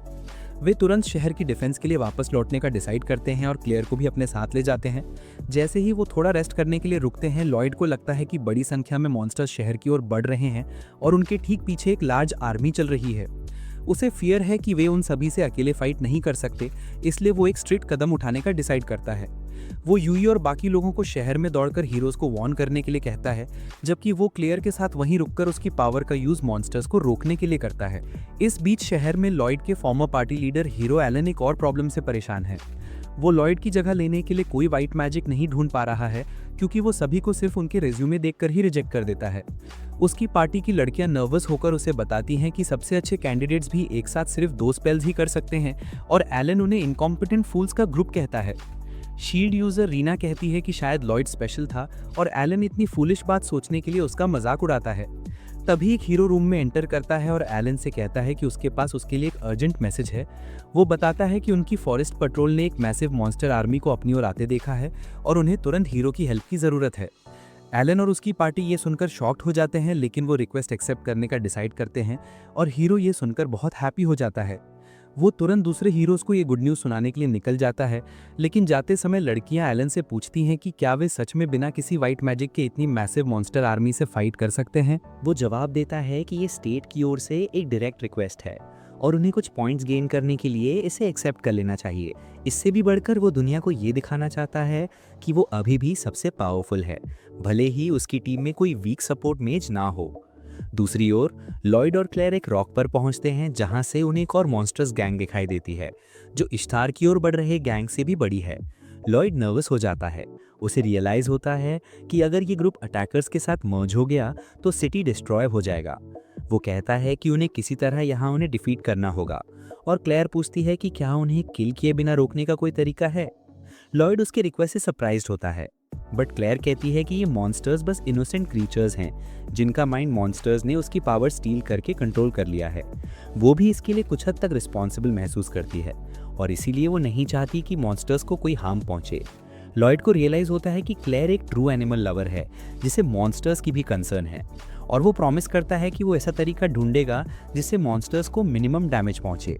क्लेयर ये सुनकर बहुत हैप्पी हो जाती है और फिर लॉयड मॉन्स्टर्स के हर्ट को देखकर उससे पूछता है कि क्या वो अपनी पावर से उन्हें वापस घर भेज सकती है। क्लेयर कॉन्फिडेंट नहीं है कि वो सभी मॉन्स्टर्स को कंट्रोल कर पाएगी और लॉयड उसे बताता है कि वो उसकी माइंड क्षमता और स्पेल कैपेसिटी बूस्ट कर देगा। क्लेयर ट्राई करने का डिसाइड करती है और आगे बढ़ती है। लॉयड उसे स्ट्रॉन्ग बनाने के लिए तैयार हो जाता है, लेकिन जंगल में एक डार्क डिवाइस के इंटरफेरेंस के कारण वो अपना स्पेल नहीं चला पाती। सिटी वापस आकर एलन करेजियस पीपल की गिल्ड में पहुंचता है और वहां इकट्ठे एडवेंचरर्स का मजाक उड़ाता है। उन्हें कहता है कि इस काम के लिए वो बहुत वीक है। एडवेंचरर्स इससे अपसेट हो जाते हैं और फिर एलन की लड़कियां उसे बताती हैं कि ए रैंक और उससे ऊपर की सभी पार्टी सिटी से बाहर है। वो उनका और भी मजाक उड़ाता है और एक लड़का फाइट करने को रेडी हो जाता है। उसका फ्रेंड उसे रोकता है क्योंकि उन्हें हीरो से नहीं लड़ना चाहिए और लकीली सिचुएशन बिगड़ने से पहले ही गिल्ड मास्टर अराइव हो जाता है। वो कहता है कि वे यहाँ मॉन्स्टर से फाइट करने आए हैं, एक दूसरे से नहीं, और एलन अपनी स्ट्रैटेजी बताते हुए खड़ा होता है।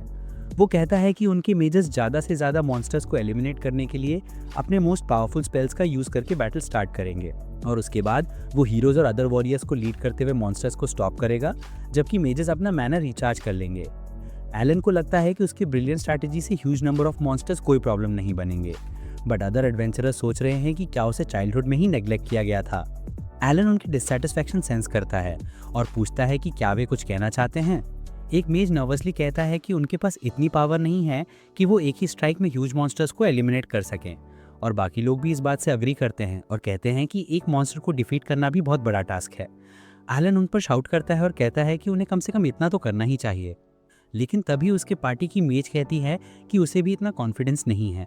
वो दावा करती है कि उसके स्पेल्स की पावर रिसेंटली कम होती जा रही है और वो पहले जैसी स्ट्रॉन्ग अटैक्स नहीं कर सकती है। एलन उस पर शाउट करता है और पूछता है कि उसने इतने टाइम तक ये बात क्यों छुपाई, और लड़की स्कैर्ड होकर कहती है कि वो अकेली नहीं है, क्योंकि पार्टी की बाकी सभी ने भी लॉयड के एब्सेंस के बाद से अपने परफॉर्मेंस में एक डिक्लाइन महसूस किया है। ये सुनकर एलन लूज कंट्रोल कर देता है और पूछता है कि इतने लंबे समय तक साइलेंट रहकर उसने उसे क्यों डिसीव किया, और रीना उसे बताती है कि उसने उसे डिसीव नहीं किया, बस उसे पता ही नहीं चला क्योंकि वो हीरो बनने के बाद से केयरलेस हो गया है। वो कहती है कि उसने ज़रा भी ट्रेनिंग नहीं की है, इसलिए ये और भी पिटीफुल है कि उसने अपनी स्ट्रेंथ में कोई डिफरेंस नहीं देखा। क्राउड ये जानकर सरप्राइज हो जाती है कि एलन प्रैक्टिस नहीं कर रहा है और वो रीना को उसकी पोल खुलने के लिए ब्लेम करता है। वो उसे पंच मारने की कोशिश करता है, लेकिन वो ईजिली उसकी डिस्गस्टिंग अटैक को ब्लॉक कर देती है, जिससे सबके सामने उसकी ऑरा और भी लो हो जाती है। वो एम्बैरेसमेंट से भाग जाता है और उसकी लड़कियां उसका पीछा करती हैं, लेकिन रीना पीछे रह जाती है। बाकी एडवेंचरर्स नर्वस हो जाते हैं क्योंकि जब हीरो इतना वीक होता है तो वे मॉन्स्टर से जीत नहीं सकते, लेकिन रीना उन्हें काम रहने के लिए कहती है क्योंकि वो कमांड संभाल लेगी। वो एलन की पार्टी छोड़ने का इंटेंशन जाहिर करती है क्योंकि अब वो हीरो कहलाने लायक नहीं रहा और वो उन सबके साथ मिलकर फाइट करेगी। ये सुनकर सभी को रिलीफ मिलता है और रीना कहती है कि उनके बचने का बेस्ट चांस लॉयड नाम का वाइट मेज को ढूंढना है। इस बीच लॉयड और क्लेयर को एक ब्लैक मेज मिलता है जो उसके मैजिक को ब्लॉक कर रहा है। लॉयड उसे बताता है कि उन्हें ये मैजिस्टोन किसी और जगह पर भी मिला है और यही मॉन्स्टर्स को कंट्रोल कर रहा है। वो कहता है कि उन्हें इसे डिस्ट्रॉय करना होगा और क्लेयर कहती है कि आसपास कई मैजिस्टोन होने चाहिए क्योंकि क्राउड इतनी बड़ी है कि उसे एक अकेले से कंट्रोल नहीं किया जा सकता। लॉयड उससे पूछता है कि क्या वो मैजिस्टोन का लोकेशन फाइंड कर सकती है। वो जवाब देती है कि वो ऐसा तभी कर सकती है जब वो उनके पास हो। लॉयड के लिए इतना ही इनफ है और वो अपने स्काउटिंग मैजिक और सेंस शेयरिंग स्पेल कॉम्बिनेशन का यूज करके अन्य मैजिस्टोन का लोकेशन क्विकली डिटेक्ट कर लेता है। क्लेयर को अब ये समझ भी नहीं आता कि वो अचानक उन पर एक इनविजिबिलिटी स्पेल डाल देता है ताकि वो मॉन्स्टर्स की विजन से बचकर मैजिस्टोन के पास पहुंच सकें। क्लेयर को इस समय लॉयड की कैपेबिलिटीज पर डाउट होने लगता है, बट वो उसके पीछे मैजिस्टोन तक जाती है और अपनी पावर से उसे न्यूट्रलाइज कर देती है। जैसे ही वो ऐसा करती है, मॉन्स्टर्स उसके कंट्रोल से फ्री हो जाते हैं और उस एरिया से चले जाते हैं। दूसरी ओर एडवेंचरर्स और हीरो सिटी की बाउंड्री पर मॉन्स्टर्स का सामना करने के लिए रेडी हैं, लेकिन हीरोज का कैप्टन उनके प्लान को लेकर कंसर्न्ड है। दूसरी ओर एडवेंचरर्स का लीडर रीना की बातों पर विश्वास करने का डिसाइड करता है और लॉयड के हाथों में अपना ट्रस्ट सौंप देता है। इससे पहले रीना ने एडवेंचरर्स को बताया था कि कैसे लॉयड एक वाइट मेज होने के बावजूद हीरो की पार्टी का सीक्रेट MVP था। एडवेंचरर्स को इस पर विश्वास नहीं हुआ, लेकिन गिल्ड मास्टर को विश्वास हो गया और उसने रीना को बताया कि इस बार उन्हें लॉयड की हेल्प नहीं मिलेगी क्योंकि वो स्काउटिंग मिशन पर सिटी से बाहर गया है और उसे रिटर्न करने में 1 वीक लगेगा। रीना ये सुनकर शॉक हो गई, लेकिन उसने तुरंत एंटिसिपेट किया कि लॉयड ट्रैवल ड्यूरेशन कम कर सकता है। उसने सभी से लॉयड के लौटने पर अपनी जान की बाजी लगाने को कहा और चूंकि वे पहले ही ये डिसीजन ले चुके थे, इसलिए गिल्ड मास्टर को कोई चिंता करने की जरूरत नहीं दिखती। तभी मॉन्स्टर्स का हर्ड उनके पास आता है और रीना आर्चर्स और मेजेस को अटैक स्टार्ट करने का ऑर्डर देती है। अटैक से मॉन्स्टर्स का ग्रुप वीकेंड हो जाता है और जैसे ही वे खाइयों में जंप करते हैं, तेज वाटर करंट्स उन्हें बहा ले जाती हैं, जिससे लॉयड और उसके स्क्वाड को लौटने के लिए एक्स्ट्रा टाइम मिल जाता है। जल्द ही हीरोज आ जाते हैं और यूई का ग्रुप आराम करता है, उम्मीद करते हैं कि जल्द से जल्द इश्तार पहुंचकर लॉयड की हेल्प कर सके। इसी बीच लॉयड और क्लेयर भी लास्ट मैजिस्टोन तक पहुंच जाते हैं और उसे न्यूट्रलाइज कर देते हैं। वे खुश हैं कि अब सभी मॉन्स्टर्स फ्री हैं, लेकिन जैसे ही वे रिलीज होते हैं, पैंथर्स और वोल्स आपस में लड़ने लगते हैं। वे मैजिस्टोन को गिरा देते हैं, जिससे क्लेयर को चोट लगती है और उसकी इनविजिबिलिटी ब्रेक हो जाती है। मॉन्स्टर्स तुरंत उसकी ओर ध्यान देते हैं और वो नर्वस हो जाती है, लेकिन लॉयड जल्दी से दूसरी तरफ मूव करता है और उनका ध्यान डिस्ट्रैक्ट करने के लिए कुछ फायर क्रैकर्स चलाता है। दूसरी ओर रीना और अन्य अभी भी मॉन्स्टर्स को होल्ड कर रहे हैं, तभी मॉन्स्टर्स के ब्रूटल अटैक्स में उसका राइट विंग गिर जाता है। इससे भी बुरी बात यह है कि और भी मॉन्स्टर्स उनकी ओर एडवांस कर रहे हैं और जैसे ही सब होपलेस होने वाले होते हैं, एक पावरफुल फायर स्पेल मॉन्स्टर्स को डिफीट कर देता है। यूई और उसकी S रैंक टीम को बैटल में ज्वाइन होते देखकर सभी हैप्पी हो जाते हैं, क्योंकि इसका मतलब है कि लॉयड भी उनके पास है। इसी बीच लॉयड मॉन्स्टर्स की 2 टीम्स के साथ टैग प्ले कर रहा है जो उसे कैच करने की कोशिश कर रही हैं। वे बार बार इवेट करते रहते हैं, लेकिन उसे रियलाइज होता है कि उसकी एंड्योरेंस अनलिमिटेड नहीं है। क्लेयर भी देखती है कि वो बस इवेट कर रहा है और मॉन्स्टर्स पर अटैक नहीं कर रहा, और उसे लगता है कि ऐसा इसलिए है क्योंकि उसने उसे मॉन्स्टर्स को हार्म ना पहुंचाने के लिए कहा था। वे उसकी हेल्प करने का डिसाइड करती है क्योंकि वो नर्वस हो जाता है और एक सॉन्ग गाने लगती है। उसका सॉन्ग सुनकर मॉन्स्टर्स अचानक अपना अटैक स्टॉप कर देते हैं और साइलेंटली जंगल में वापस चले जाते हैं। लॉयड इससे बहुत इम्प्रेस होता है। वे क्लेयर से पूछता है कि उसने मॉन्स्टर्स को कैसे कंट्रोल किया, और वे बताती है कि उसकी पावर उन्हें कंट्रोल नहीं करती। वे बस अपनी इमोशंस उन तक पहुंचाती है और उन्हें घर जाने के लिए कहती है। लॉयड उसकी लाइफ बचाने के लिए धन्यवाद करता है और कहता है कि उन्हें अब इश्तार लौट जाना चाहिए, जहां यूई के स्क्वाड ने डिफेंस फोर्सेस को नई होप दी है। हालांकि उनकी हेल्प के बावजूद मॉन्स्टर्स जल्दी ही ह्यूमंस पर डोमिनेट कर जाते हैं। बैटल के दौरान रीना भी इंजर्ड हो जाती है और उसके तुरंत बाद मॉन्स्टर्स पूरी डिफेंस स्ट्रक्चर को डिस्ट्रॉय कर देते हैं। सभी होपलेस हो जाते हैं, लेकिन तभी उन्हें क्लेयर का मधुर सॉन्ग सुनाई देता है जो लॉयड के सपोर्ट मैजिक की मदद से पूरी वॉल्यूम में बज रहा है। उसका मैजिक अचानक मॉन्स्टर्स को काम कर देता है और वे बिना किसी ह्यूमन या अन्य मॉन्स्टर्स को हार्म किए घर लौट जाते हैं। ये देखकर सभी अमेज हो जाते हैं और लॉयड क्लेयर से बताता है कि उसके अमेजिंग मैजिक ने यहाँ कई लाइव्स बचाई हैं। हालांकि बैटल अभी खत्म नहीं हुई है क्योंकि जायंट रॉक गोलम्स का एक ग्रुप सिटी की ओर एडवांस कर रहा है और लॉयड उन्हें किसी भी प्राइस पर रोकने का डिसाइड करता है। दूसरी ओर मॉन्स्टर्स के अटैक का मास्टरमाइंड मिशेल शराब की सिप लेते हुए सोच रही है कि शायद अब तक इश्तार डिस्ट्रॉय हो चुका होगा। तभी उसका सर्वेंट एक अर्जेंट न्यूज़ लेकर आता है और मिशेल सोचती है कि ये उनकी विक्ट्री की स्वीट न्यूज़ है। हालांकि सर्वेंट उसे बताता है कि मॉन्स्टर्स का हर्ड इश्तार पर अटैक करने के बजाय रिट्रीट कर गया है और डिस्पर्स हो गया है। मिशेल को इस न्यूज़ पर विश्वास नहीं होता और वे सर्वेंट से एक्सप्लेनेशन मांगती है, लेकिन गरीब को खुद कुछ भी पता नहीं होता। इसी बीच क्लेयर भी गोलम्स पर अपने स्किल का यूज करने की कोशिश करती है, लेकिन वह भी फेल होता है और लॉयड को रियलाइज होता है कि मॉन्स्टर्स जरूर इंटरफियर कर रहे हैं। वे अपने स्क्वाड से मिलकर आगे क्या करना है इस पर डिस्कस करने का डिसाइड करता है और खुद को क्लेयर के साथ स्पेल बाउंड करता है ताकि वे तेजी से मूव कर सके। वे सीधे गोलम्स के हर्ड के बीच से पास होते हैं जो उन्हें डिटेक्ट करते हैं और उन पर अटैक करने की कोशिश करते हैं। वे सेफ रहने के लिए एक तरफ जंप करते हैं और फिर सोल्जर्स द्वारा बनाई गई खाइयों के पास पहुंचते हैं। लॉयड अचानक क्लेयर की वेस्ट पकड़ता है और खाई के ऊपर से लीप लगाता है और फिर आगे बढ़ता है।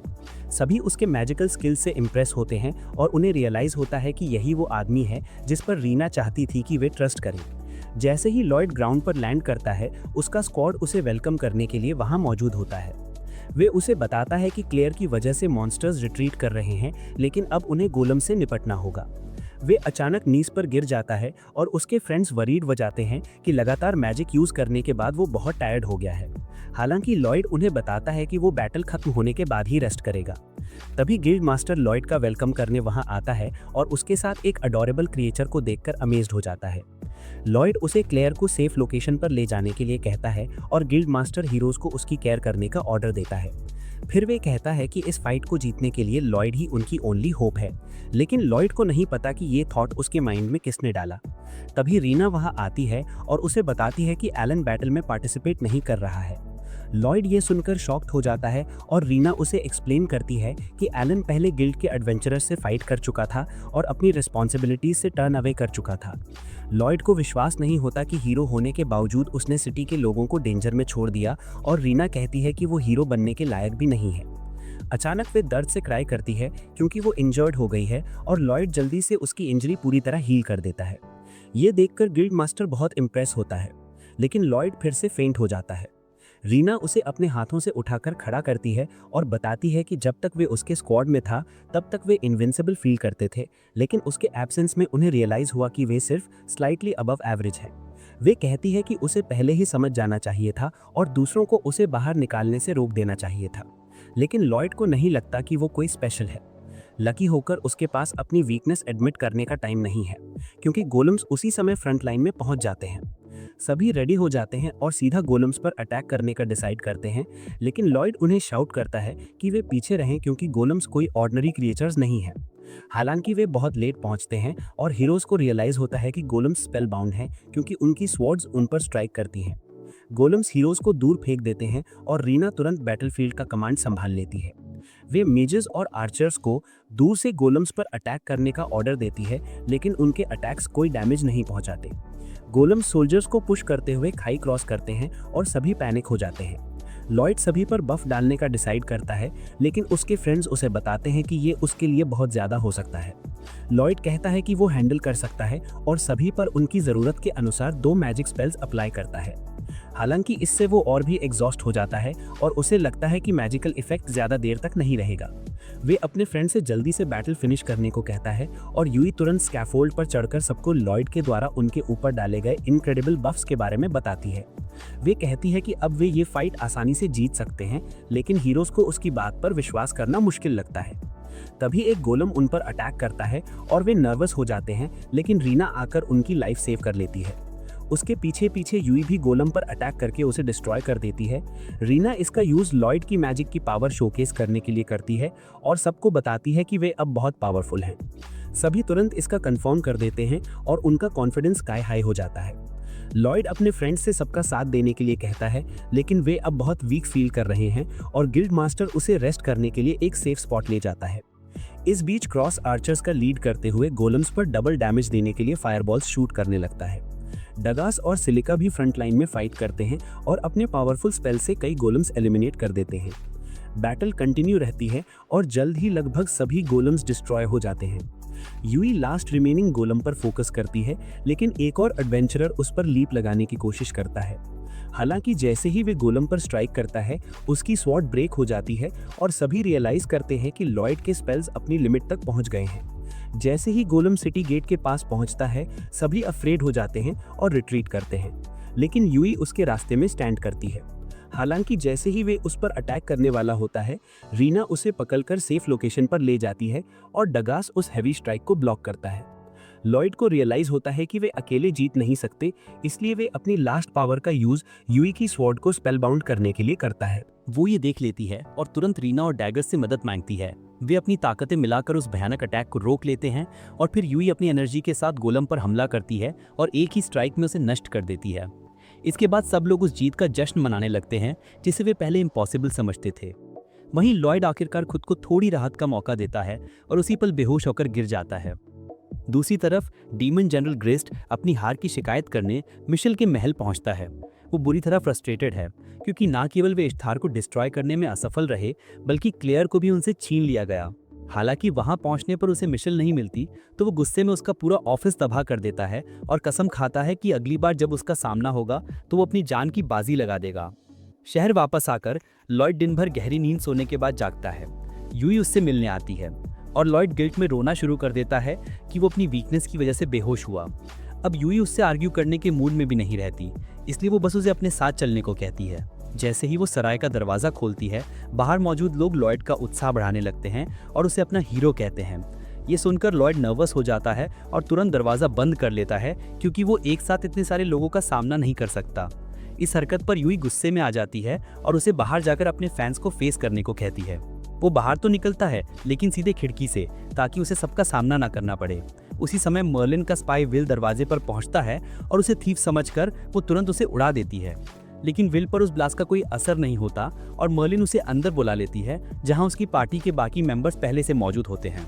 मर्लिन फिर विल से लॉयड के बारे में पूछती है और विल बताता है कि उसे हीरो पार्टी से निकाल दिया गया है। ये सुनकर वो शॉक में आ जाती है, लेकिन विल समझाता है कि ये एक्चुअली अच्छी बात है, क्योंकि उसकी नई पार्टी उसके साथ ज़्यादा अच्छा बिहेवियर करती है।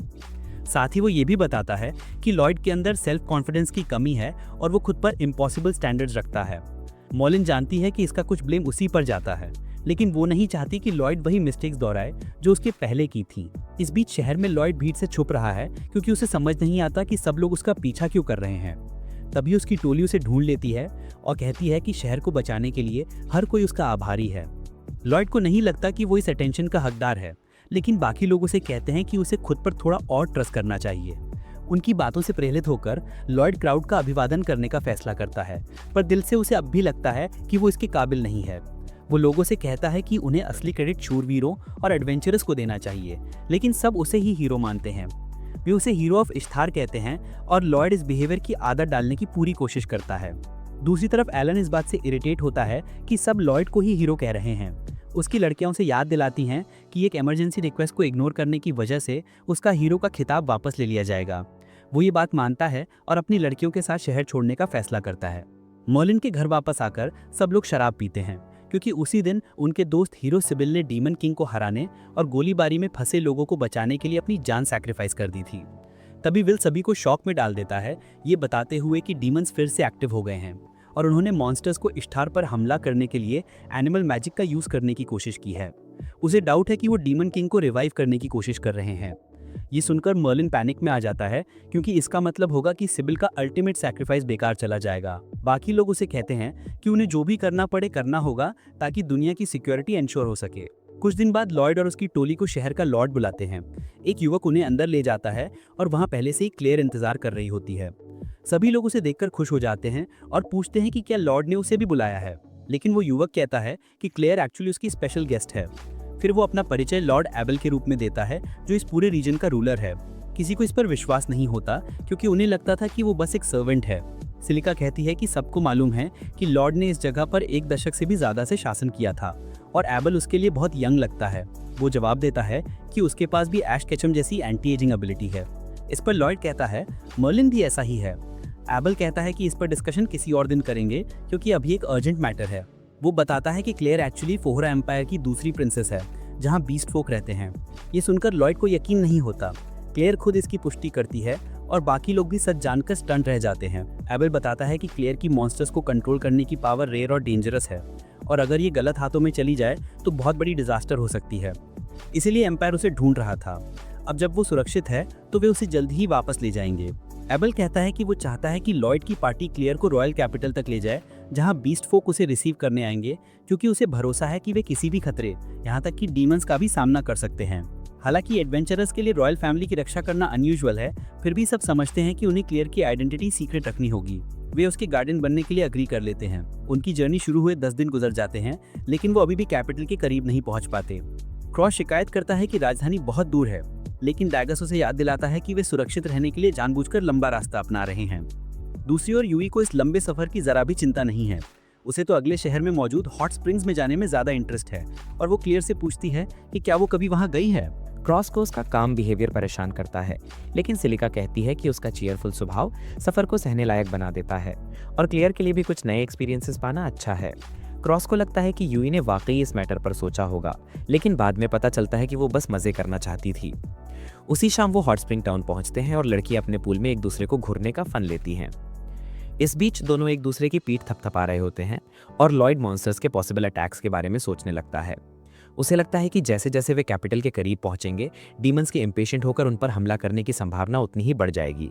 हालांकि वे यहाँ पूरी आर्मी नहीं भेज सकते, इसलिए वे क्लियर को किडनैप करने के लिए अपनी एलीट फोर्स ही भेजेंगे। ये सोचते सोचते वो क्रॉस की पीठ को कुछ ज्यादा जोर से रगड़ने लगता है। क्रॉस उसे बताता है कि उसे पेन हो रहा है, लेकिन लॉयड अपने मैजिक को और स्ट्रॉन्गर बनाने के बारे में सोचता रहता है और अनजाने में उसे जोरदार वार करता रहता है। बाद में लॉयड सबसे कहता है कि उन्हें कुछ दिन इसी टाउन में रुकना चाहिए ताकि वे किसी भी सडन डीमन अटैक के लिए खुद को प्रिपेयर कर सकें। सिलिका उसके विचार से एग्री करती है और डैगस भी, क्योंकि वो अपने इक्विपमेंट को अपग्रेड करना चाहता है। सिलिका कहती है कि वो भी नए स्किल्स के साथ एक्सपेरिमेंट करेगी और क्रॉस कहता है कि उसे दोनों ही तरीके से कोई दिक्कत नहीं है, लेकिन वो इस समय का यूज अपने धनुष की रिपेयरिंग में कर सकता है। इसके साथ ही यूई तय करती है कि वे कुछ हफ्ते टाउन में ही रहेंगे और लॉयड अपने दोस्तों की मदद के लिए और भी पावरफुल बनने का संकल्प लेता है। अगले दिन डैगस अपने लिए सही वेपन ढूंढने के लिए एक एक करके सभी शॉप्स में सर्च शुरू करता है। वो जिस भी शॉप में जाता है डिसअपॉइंटेड होकर बाहर निकलता है और उसे समझ नहीं आता कि क्या करें। तभी उसकी नज़र यूई और क्लेयर पर पड़ती है जो अपनी छुट्टियां एंजॉय कर रही होती हैं। डैगस उन्हें बताता है कि उसे एक नई शील्ड चाहिए, लेकिन किसी भी वेपन शॉप में उसे प्रॉपर क्वालिटी की ढाल नहीं मिल रही। यूई समझती है कि किसी भी शहर में हाई क्वालिटी इक्विपमेंट मिलना मुश्किल है, लेकिन क्लियर कहती है कि उसने कुछ समय पहले एक साइलेंट एली में एक शॉप देखी थी और उसे लगता है कि वहाँ उम्मीद से भी बेटर वेपन्स हैं। डैगस उस पर ट्रस्ट करता है और उसके बताए शॉप पर जाकर देखता है। उसे वहाँ कोई नहीं मिलता, लेकिन फिर वो डिस्प्ले पर रखे वेपन्स को देखने लगता है। उसे लगता है कि वे एक्सीलेंट क्वालिटी के हैं। तभी शॉप का ओनर वहाँ आ जाता है। वो बहुत रूड और गुस्से में लगता है और डैगर से पूछता है कि उसे आखिर चाहिए क्या।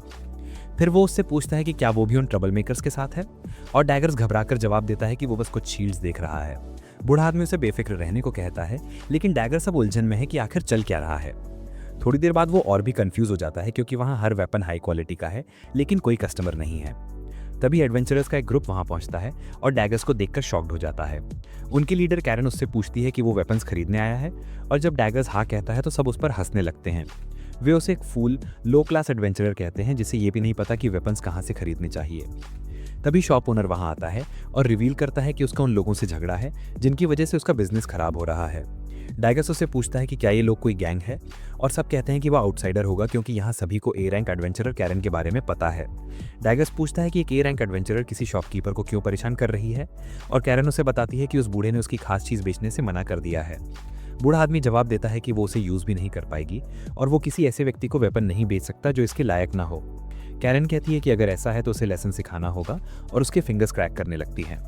डैगर्स कहता है कि एक हाई क्लास एडवेंचरर के लिए ये शेमफुल बिहेवियर है, और कैरन का फॉलोअर पहले उस पर हमला करने की कोशिश करता है, लेकिन डैगर्स आसानी से उसकी पंच रोक लेता है और फिर उसे ज़मीन पर गिरा देता है, जिससे सब पीछे हट जाते हैं।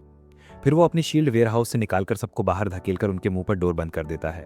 कैरन ये देखकर पैनिक में आ जाती है और पूछती है कि एक स्ट्रेंजर उसे जैसे ए रैंक एडवेंचरर को कैसे हरा सकता है। डैगर्स दरवाज़ा खोलकर अपना एस रैंक टैग उसके सामने दिखाता है और सब स्टन रह जाते हैं। बूढ़ा आदमी भी डैगर्स से पूछता है कि उसने इस पूरी सिचुएशन से बचने के लिए पहले अपनी रैंक क्यों नहीं दिखाई, और डैगर्स जवाब देता है कि ताकत के बजाय रैंक पर भरोसा करना फूलिशनेस है। ये सुनकर कैरन और उसके गुर्गे भाग जाते हैं, लेकिन बूढ़ा दुकानदार उसके करेज और कैरेक्टर से इंप्रेस होकर अपना खजाना डैगर्स को सौंपने का फैसला करता है। दूसरी ओर जब यूई और क्लियर साइड सीज से लौटते हैं तो लॉयड एक स्पेल सुधारने की कोशिश कर रहा होता है। वे जानना चाहते हैं कि लॉयड क्या कर रहा है, और वो उन्हें बताता है कि वो अपने सपोर्ट स्पेल्स को और स्ट्रॉन्गर बनाने की कोशिश कर रहा है, लेकिन अब समय आ गया है कि वो कुछ नए स्पेल्स सीखे। यूई उसे कुछ ऑफेंसिव मैजिक सीखने की सलाह देती है, लेकिन लॉयड बताता है कि वो इसमें अच्छा नहीं कर पाएगा क्योंकि वाइट मजिशियंस ऑफेंसिव स्पेल्स में एक्सपर्ट नहीं होते। वो कहता है कि अगर सिलिका की अटैक पावर एक फ्लेम थ्रूअर के बराबर है तो उसकी अटैक स्ट्रेंथ बस एक मैचस्टिक जैसी होगी। इसके बाद वो सिलिका को जो समय जंगल में है लाइट देना शुरू कर देता है। सिलिका नेचर की गोद में आराम करती है और सोचती है कि अगर लॉयड ना होता तो उनका लास्ट मिशन कितना डिजास्ट्रस होता। इसलिए वो और भी स्ट्रॉन्गर बनना चाहती है और एक नया ज़्यादा पावरफुल फ्लेम स्पेल बनाने पर काम शुरू कर देती है। हालांकि कई कोशिशों के बाद भी वो इसमें मास्टरी हासिल नहीं कर पाती, लेकिन वो हार मानने को तैयार नहीं है। सराय में वापस आकर यूई कहती है कि वो सिलिका को बचपन से जानती है और उसे हमेशा से ये एक ऐसी गिफ्टेड महिला माना गया है जिसके पास अपार स्पिरिट है, लेकिन ये एकमात्र चीज़ नहीं है जो उसे एक मजिशियन के रूप में इतना पावरफुल बनाती है। यूई को वो टाइम याद है जब उसने सिलिका को हर बार बैडली फेल होने के बाद भी लगातार प्रैक्टिस करते हुए देखा था, और वो कहती है कि उसकी सबसे खास बात यह है कि वो तब तक हार नहीं मानती जब तक वो अपना लक्ष्य अचीव नहीं कर लेती। सिलिका अपने करंट प्रैक्टिस में भी वही कमिटमेंट और डिटर्मिनेशन दिखाती है, और वो अपना नया स्पेल तब तक ट्राई करती रहती है जब तक कि वो उसे सक्सेसफुली पूरा नहीं कर लेती। हालांकि अपनी सफलता से उत्साहित होकर वो फिसल जाती है और मैजिक एक बार फिर से कंट्रोल से बाहर हो जाता है और अंत में एक बड़ा एक्सप्लोजन होता है। सिलिका तालाब में गिरने के बाद भीग जाती है और अपनी नासमझी पर डिसअपॉइंटेड हो जाती है। वो आज के लिए घर वापस जाने का फैसला करती है, तभी अचानक उसे कुछ अपनी ओर आते हुए सुनाई देता है। वो फाइट के लिए तैयार हो जाती है क्योंकि हो सकता है कि वो कोई मॉन्स्टर हो, लेकिन सरप्राइजिंग बात यह है कि वो सिर्फ डागस ही है। डागस उसे दुकान में हुई घटना की कहानी सुनाता है और बताता है कि कैसे उस बूढ़े आदमी ने दुनिया की सबसे स्ट्रॉन्ग चीजों से बनी एक लेजेंडरी शील्ड निकालकर उसका धन्यवाद किया था। उसने कहा था कि कोई भी आम इंसान इसका यूज नहीं कर सकता, लेकिन फिर भी कैरन और उसके गुर्गे उसे रोज इसके बारे में परेशान करने आते हैं। शॉपकीपर ने डागस से कहा कि वो लेजेंडरी शील्ड का इस्तेमाल कर सकता है, लेकिन उसे देने से पहले उसकी एक शर्त थी। वो चाहता था कि डागस जंगल में हो रहे मिस्टीरियस एक्सप्लोजन्स की जांच करे जो शहर के लोगों को टेरराइज कर रहे थे। उसका कहना था कि डागस पता लगाए कि क्या इन ब्लास्ट्स के पीछे कोई मॉन्स्टर या डीमन है और उन्हें रोककर शील्ड हासिल करे। और यहीं से डागस यहाँ आता है। सिलिका किसी मॉन्स्टर या डीमन से कंपैरिजन किए जाने से खुश नहीं है, लेकिन डागस उसे बताता है कि उसने क्या किया है। सिलिका पलटती है और ये देखकर डर जाती है कि उसके स्पेल की वजह से पूरी लेक ही इवेपोरेट हो गई है। खैर, डागस उसे शॉपकीपर के पास ले जाता है और बताता है कि उसने समस्या का समाधान कर दिया है, और सिलिका बहुत माफी मांगती है। फिर ये भी बताती है कि उसने अपने मैजिक से लेक की मरम्मत कर दी है। बूढ़ा आदमी इस पर हंसता है और कहता है कि सब ठीक है क्योंकि कोई खास नुकसान नहीं हुआ है। फिर वो डागस से कहता है कि वो उनके एग्रीमेंट के अनुसार शील्ड ले। डागस कहता है कि उसने पूरी समस्या का समाधान तो नहीं किया, लेकिन बूढ़े आदमी को उस पर इतना ट्रस्ट है कि वो शील्ड अब उसके पास छोड़ देता है। डागस शील्ड एक्सेप्ट कर लेता है और बाद में उससे अपने दोस्तों को दिखाता है। सिलिका उन्हें ये भी बताती है कि उसने एक नया स्पेल बनाया है और सभी उनकी प्रोग्रेस सुनकर एक्साइटेड हो जाते हैं। लॉयड उनसे आगे निकलना चाहता है और क्रॉस पर भी इंप्रूवमेंट का प्रेशर महसूस होने लगता है। हालांकि यूई उन्हें समझाती है कि जल्दीबाजी का कोई मतलब नहीं है और उन्हें अपनी स्पीड से काम करना चाहिए। अगले दिन क्रॉस डिसाइड करता है कि उसे भी स्ट्रांग होने के लिए कुछ तो करना होगा, क्योंकि डागस और सिलिका पहले ही अच्छे रिजल्ट्स दे चुके हैं। वो अपने धनुष की रिपेयर पहले ही कर चुका है और कड़ी मेहनत भी कर रहा है, लेकिन वो जानता है कि सडन इम्प्रूवमेंट के लिए ये काफ़ी नहीं है। वो सोच रहा है कि बेटर बनने के लिए क्या किया जाए। तभी उसकी मुलाकात एक यंग आर्चर से होती है जो जल्दी जल्दी गिल्ड की ओर दौड़ रहा है। क्रॉस उसे उठने में हेल्प करता है और फिर उसका एडवेंचरर टैग दिखाई देता है। लड़का उससे पूछता है कि क्या वो भी एक एडवेंचरर है, और जब क्रॉस कंफर्म करता है तो वो उसे अपनी पार्टी में शामिल होने का रिक्वेस्ट करता है। आखिर में क्रॉस लिन नाम के लड़के की क्यूट आइज से हार मान जाता है और वो एक मिशन के लिए उसकी पार्टी ज्वाइन कर लेता है। वो गिल्ड में जाते हैं, जहां क्रॉस लिन से पूछता है कि उसने पहले से ही एक पार्टी क्यों नहीं बना ली, क्योंकि आर्चर्स अकेले जाने के लिए सूटेबल नहीं होते। लिन ये सवाल सुनकर चुप हो जाता है, लेकिन दूसरे एडवेंचरर्स उसका मजाक उड़ाने लगते हैं और कहते हैं कि उसे एक नया लड़का मिल गया है जिससे वो जुड़ सकता है। वो कहते हैं कि वो हमेशा एक ई रैंक वाला ही एडवेंचरर रहेगा और अपने साथ आने वाले लोगों को बस नीचे गिराता रहेगा। क्रॉस अब समझ जाता है कि लिन पहले इतना डेस्परेट क्यों था, और लड़का तुरंत उसे अपनी पार्टी में इंक्लूड करने के लिए माफी मांगता है। हालांकि क्रॉस उसे अश्योर करता है कि सब ठीक है, क्योंकि वो भी अपनी रैंक पर अटका हुआ है। लिन ये सुनकर खुश होता है, क्योंकि उसे लगता है कि आखिरकार उसे कोई मिल गया है जो उसे समझता है। दूसरी तरफ यूई शहर के सभी फेमस रेस्टोरेंट्स में जाने की कोशिश कर रही है, लेकिन वो अपने बढ़ते बॉडी वेट को लेकर भी चिंतित है। जब वो इस पर सोच रही है कि उसे बाहर खाना चाहिए या नहीं, तो पास में ही उसे एक डिस्टर्बेंस दिखाई देता है। एक नोबल वुमन एक गरीब बच्चे पर बरस रही है जिसकी ड्रेस पर मड लग गया है, और वो अपने गार्ड्स को उसे टॉर्चर करने का आदेश देती है। शहर के लोग उस औरत से उलझना भी नहीं चाहते, क्योंकि उसका परिवार बहुत पावरफुल है, लेकिन यूई बीच में आती है और उस महिला को रुकने के लिए कहती है। ये सुनकर महिला फ्यूरियस हो जाती है और पूछती है कि क्या उसे पता भी है कि वो किससे बात कर रही है। यूई जवाब देती है कि वो एक ऐसी वुमेन से बात कर रही है जो अपने एज के हिसाब से बिहेव नहीं कर सकती, और वो एक बच्ची पर इसलिए भड़क रही है क्योंकि वो एक घमंडी कैरन है। महिला और गुस्सा हो जाती है और अपने गार्ड्स को आदेश देती है कि पहले यूई पर अटैक करें। इस बीच यूई लड़के को भाग जाने के लिए कहती है और फिर गार्ड्स के अटैक को रोकने के लिए अपनी स्वॉर्ड बुलाती है। अचानक एक स्वॉर्ड आते देखकर सभी शॉक्ड हो जाते हैं, लेकिन वो महिला उन्हें उस पर अटैक करते रहने के लिए कहती है। इसी समय क्रॉस और लिन जंगल में जाते हैं, जहां उन्हें रेड स्लाइम्स का एक ग्रुप दिखाई देता है। क्रॉस को लगता है कि एक ई रैंक एडवेंचरर भी रेड स्लाइम्स को डिफीट कर सकता है, और वो उसकी मदद करने का फैसला करता है। वो तुरंत अपने स्टोरेज स्पेल से धनुष और बाण निकालता है, और लिन ये देखकर हैरान हो जाता है। वो क्रॉस से पूछता है कि उसने ये कैसे किया, और वो दिखावा करता है कि यही एक स्पेल है जिसमें वो माहिर है। खैर, क्रॉस अपने एक्यूरेट शॉट से कुछ स्लाइम कोस डिस्ट्रॉय कर देता है और लिन इम्प्रेस्ड हो जाता है। वो क्रॉस से कहता है कि वो स्लाइम पर भी अटैक करे, और वो तुरंत निशाना साधता है। हालांकि लिन का एम इतना पुअर है कि स्टॉर्म ट्रूपर एकेडमी भी उसे पास नहीं कर पाती, और क्रॉस को रियलाइज होता है कि उसके लिए ये एक लॉन्ग डे होने वाला है। मीनवाइल यूई उस महिला के साथ खेल रही है जो हर पल और पागल होती जा रही है। शहरवासी यूई को एक एस रैंक एडवेंचरर के रूप में पहचानते हैं और समझते हैं कि गार्ड्स उसे डिफीट नहीं कर सकते। हालांकि नोबल वुमन ने अपनी सॉर्सरस को भीड़ में ही छिपा रखा था, और वो उसे मैजिक से यूई को ट्रैप करने का इशारा करती है। सॉर्सरस एक ऐसा स्पेल करती है जिससे यूई चेन्स में बंध जाती है और उसका माइंड और स्टैमिना खत्म हो जाता है। वो मैजिक से मुक्त नहीं हो पाती, और महिला अपने गार्ड्स को आदेश देती है कि उसे मार डालें। लेकिन तभी एक मिस्टीरियस वुमन वहां पहुंचती है और उन्हें फेयर फाइट करने के लिए कहती है। नोबल कैरन उसे रास्ते से हटने के लिए कहती है, लेकिन इसके बजाय वो मैस्ड वुमन एक चमक बन जाती है और गार्ड्स और सॉर्सरस को किसी के देखे से पहले ही समाप्त कर देती है। कुलीन महिला ये देखकर स्टन रह जाती है, और फिर वह नकाबपोश महिला तेजी से उसके पास आती है और उसे डरा कर बेहोश कर देती है। इसके बाद यूई उस मिस्टीरियस महिला का शुक्रिया अदा करती है जिसने उसकी जान बचाई, और पूछती है कि वह उसकी तरह कैसे पावरफुल बन सकती है। महिला उसे बताती है कि वह अपनी एज के हिसाब से काफ़ी स्ट्रांग है, लेकिन यूई और भी ताकतवर बनना चाहती है क्योंकि वह लॉयड से आगे निकलना चाहती है। लॉयड का नाम सुनकर महिला हैरान हो जाती है और अपना हुड उतार कर बताती है कि वह मर्लिन की पार्टी की एक मेंबर है। वह मर्लिन की खातिर लॉयड की हेल्प करना चाहती है, इसलिए वह यूई को कुछ टाइम के लिए ट्रेन करने के लिए तैयार हो जाती है। वे जंगल में जाते हैं, जहां महिला यूई से कहती है कि वह उसे लिलित कहे। यूई को एहसास होता है कि यह उसका रियल नेम नहीं हो सकता, और उसे लगता है कि लिलिथ सस्पिशियस है, लेकिन वह एक गुड इंसान है। लिलिथ फिर अपने मंत्र भंडार से एक जायंट स्वॉर्ड निकालती है और जब यूई स्पेल को पहचान लेती है तो वह चौंक जाती है। दूसरी ओर लॉयड एक नया स्पेल ढूंढने की कोशिश में दिमाग खपा रहा है और उसके फ्रेंड्स उसके बारे में चिंतित हो जाते हैं। वे उसे थोड़ा रेस्ट करने के लिए कहते हैं और फिर क्लेयर उसे अपने साथ वॉक पर चलने का प्रस्ताव देती है। वे पास के एक रेस्टोरेंट में स्वीट्स खाने जाते हैं और तभी लॉयड अचानक क्लेयर से पूछता है कि क्या वे मॉन्स्टर से कम्युनिकेट करने के लिए जिस मंत्र का इस्तेमाल करती है वह कोई एंशिएंट स्पेल है। इस बीच क्रॉस लिन को बो का सही इस्तेमाल करना सिखाता है और लड़का उसे बहुत जल्दी सीख लेता है। उसी समय लिलिथ यूई की ट्रेनिंग भी शुरू कर देती है और वो उसे कहती है कि वह अपने से कुछ फीट दूर एक पेड़ को काटे।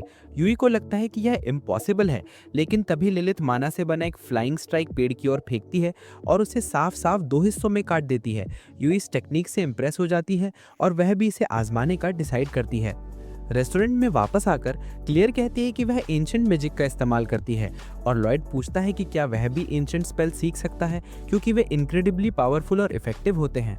क्लियर उसे बताती है कि वह नहीं सीख सकता क्योंकि एंशिएंट मैजिक करने की एबिलिटी वाले लोग सेंचुरीज में एक बार ही पैदा होते हैं। अगर यह टैलेंट ना रखने वाले लोग इसका इस्तेमाल करते हैं तो उन्हें हैवी नेगेटिव इफेक्ट्स का सामना करना पड़ता है। वह एक ग्रेट मैजिशियन के बारे में बात करती है जिसने एक एंशिएंट स्पेल का प्रयोग किया, हालांकि उसमें ऐसा करने की क्षमता नहीं थी और रिजल्ट ये हुआ कि उसकी मौके पर ही जान चली गई। इसलिए वह चाहती है कि लॉयड एंशिएंट मैजिक के बारे में सोचना छोड़ दे क्योंकि ऐसा करने की कोशिश करने से उसकी लाइफ खतरे में पड़ सकती थी। लॉयड समझ जाता है और उस तरीके को छोड़कर कुछ और करने का फैसला करता है। जंगल में वापस आकर क्रॉस और लिन ने सभी स्लाइम्स को डिफीट कर दिया है और क्रॉस कहता है कि अगर उनके पास एक स्पेशल बो होता जिससे वे फास्टर एरोज चला पाते तो यह और भी क्विक होता। वह लिन को स्लाइम की बॉडीज कलेक्ट करने के लिए कहता है। तभी एक जायंट स्पाइडर मॉन्स्टर वहां आ पहुंचता है और स्लाइम्स को खाने लगता है। क्रॉस उस पर अटैक करने की कोशिश करता है लेकिन उसका एरोज पर असर नहीं करता। उसे एहसास होता है कि मॉन्स्टर को हराने के लिए मैजिक या फास्ट स्किल्स की ज़रूरत है, लेकिन उसके पास इसके लिए अभी टूल्स नहीं है। लिन को एक आइडिया सूझता है और वह क्रॉस से कहता है कि टाइम बचाने के लिए एरोज को अपने क्विवर से निकालने के बजाय उन्हें स्टोरेज से बाहर निकाले। क्रॉस अपना आइडिया आजमाता है और सरप्राइजिंगली इससे उसकी एरो पुलिंग स्पीड बहुत कम हो जाती है। वह मकड़ी के सिर पर एरोज की बारिश करके उसे मार डालता है। इसके साथ ही वे गिल्ड में वापस लौट आते हैं और क्रॉस लिन को मिशन का सारा क्रेडिट दे देता है ताकि दूसरे एडवेंचरर्स उसे एक स्किल्ड आर्चर मानने लगें। इसके बाद लिन क्रॉस से पूछता है कि क्या वह सचमुच एक हाई रैंक वाला एडवेंचरर है और जब उसे पता चलता है कि क्रॉस एक एस रैंक एडवेंचरर है तो वह उसे करेक्ट करने लगता है। दूसरी ओर यूई फ्लाइंग स्ट्राइक टेक्निक सीखने की कोशिश कर रही है, लेकिन यह उसके विचार से कहीं ज़्यादा टफ है। हालांकि लिलिथ कंफ्यूज्ड है क्योंकि यह उसके लिए काफ़ी ईजी था। यूई सोचती है कि वह किस तरह की मॉन्स्टर है, लेकिन वह इस स्किल को सीखने की कोशिश करती रहती है। लिलिथ उससे पूछती है कि वह इतनी स्ट्रांग बनने के लिए इतनी डेस्परेट क्यों है और यूई उसे बताती है कि कैसे एस रैंक तक पहुंचने के बाद वह ओवर कॉन्फिडेंट हो गई थी, लेकिन लॉयड ने उसे हम्बल बना दिया और अब वह भी उसके जैसी स्ट्रांग बनना चाहती है। लिलिथ इससे इम्प्रेस होती है और तभी एक मॉन्स्टर पीछे से उस पर झपट पड़ता है। यूई उसे देख लेती है और उसे चेतावनी देती है, लेकिन लिलिथ हिलती नहीं है और उसे बचाने की कोशिश में यूई मॉन्स्टर पर एक फ्लाइंग स्ट्राइक करती है। उसका स्ट्राइक मॉन्स्टर को चीर देता है और लिलिथ उसे फ्लाइंग स्ट्राइक सीखने पर बधाई देती है। यूई को यह भी एहसास होता है कि उसने उस समय इस स्किल का इस्तेमाल किया जब इसकी वाकई ज़रूरत थी, लेकिन इसके साथ ही वह अचानक सो जाती है। लिलिथ उसे सराय के बाहर छोड़ देती है और किसी के देखने से पहले वहां से गायब हो जाती है। अगली सुबह यूई अपनी जर्नी फिर से शुरू करने के लिए एक्साइटेड है और लॉयड अपने काम में थोड़ा बदलाव कर रहा है क्योंकि उसे लगता है कि इस दौरान उसने कोई प्रोग्रेस नहीं की। हालांकि उसने नए स्पेल्स बनाए और एग्जिस्टिंग स्पेल्स में इम्प्रूवमेंट किया। दूसरी ओर डीमन कमांडर ग्रिस्ट अपनी असफलताओं की रिपोर्ट अपने बॉस को देता है जो उससे बहुत डिसअपॉइंटेड है। वह उसे इस बात के लिए अशेम्ड करता है कि वह विशाल मॉन्स्टर आर्मी के बावजूद एक भी ह्यूमन सिटी पर कब्जा नहीं कर पाया और वह वादा करता है कि वह फिर कभी फेल नहीं होगा। उसका बॉस, शायद डीमंस का सुप्रीम लीडर, उसे क्लियर को सबसे पहले ढूंढने का आदेश देता है और वह आदेश मान लेता है। महल के बाहर पहुंचकर ग्रिस्ट गुस्से से भर जाता है क्योंकि उसके पास कोई क्लू नहीं है। तभी पिछले अटैक की मास्टरमाइंड मिशेल वहां आ पहुंचती है।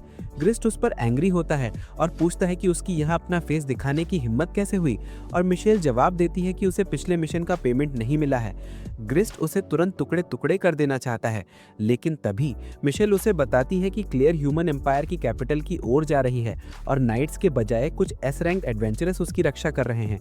ग्रिस्ट पूछता है कि वे उसे ये क्यों क्यों बता रही है, और मिशेल जवाब देती है कि उसे पिछले फेलियर के बाद अपनी रेपुटेशन क्लियर करनी है और वह क्लियर को पकड़ने में डीमंस की हेल्प करना चाहती है।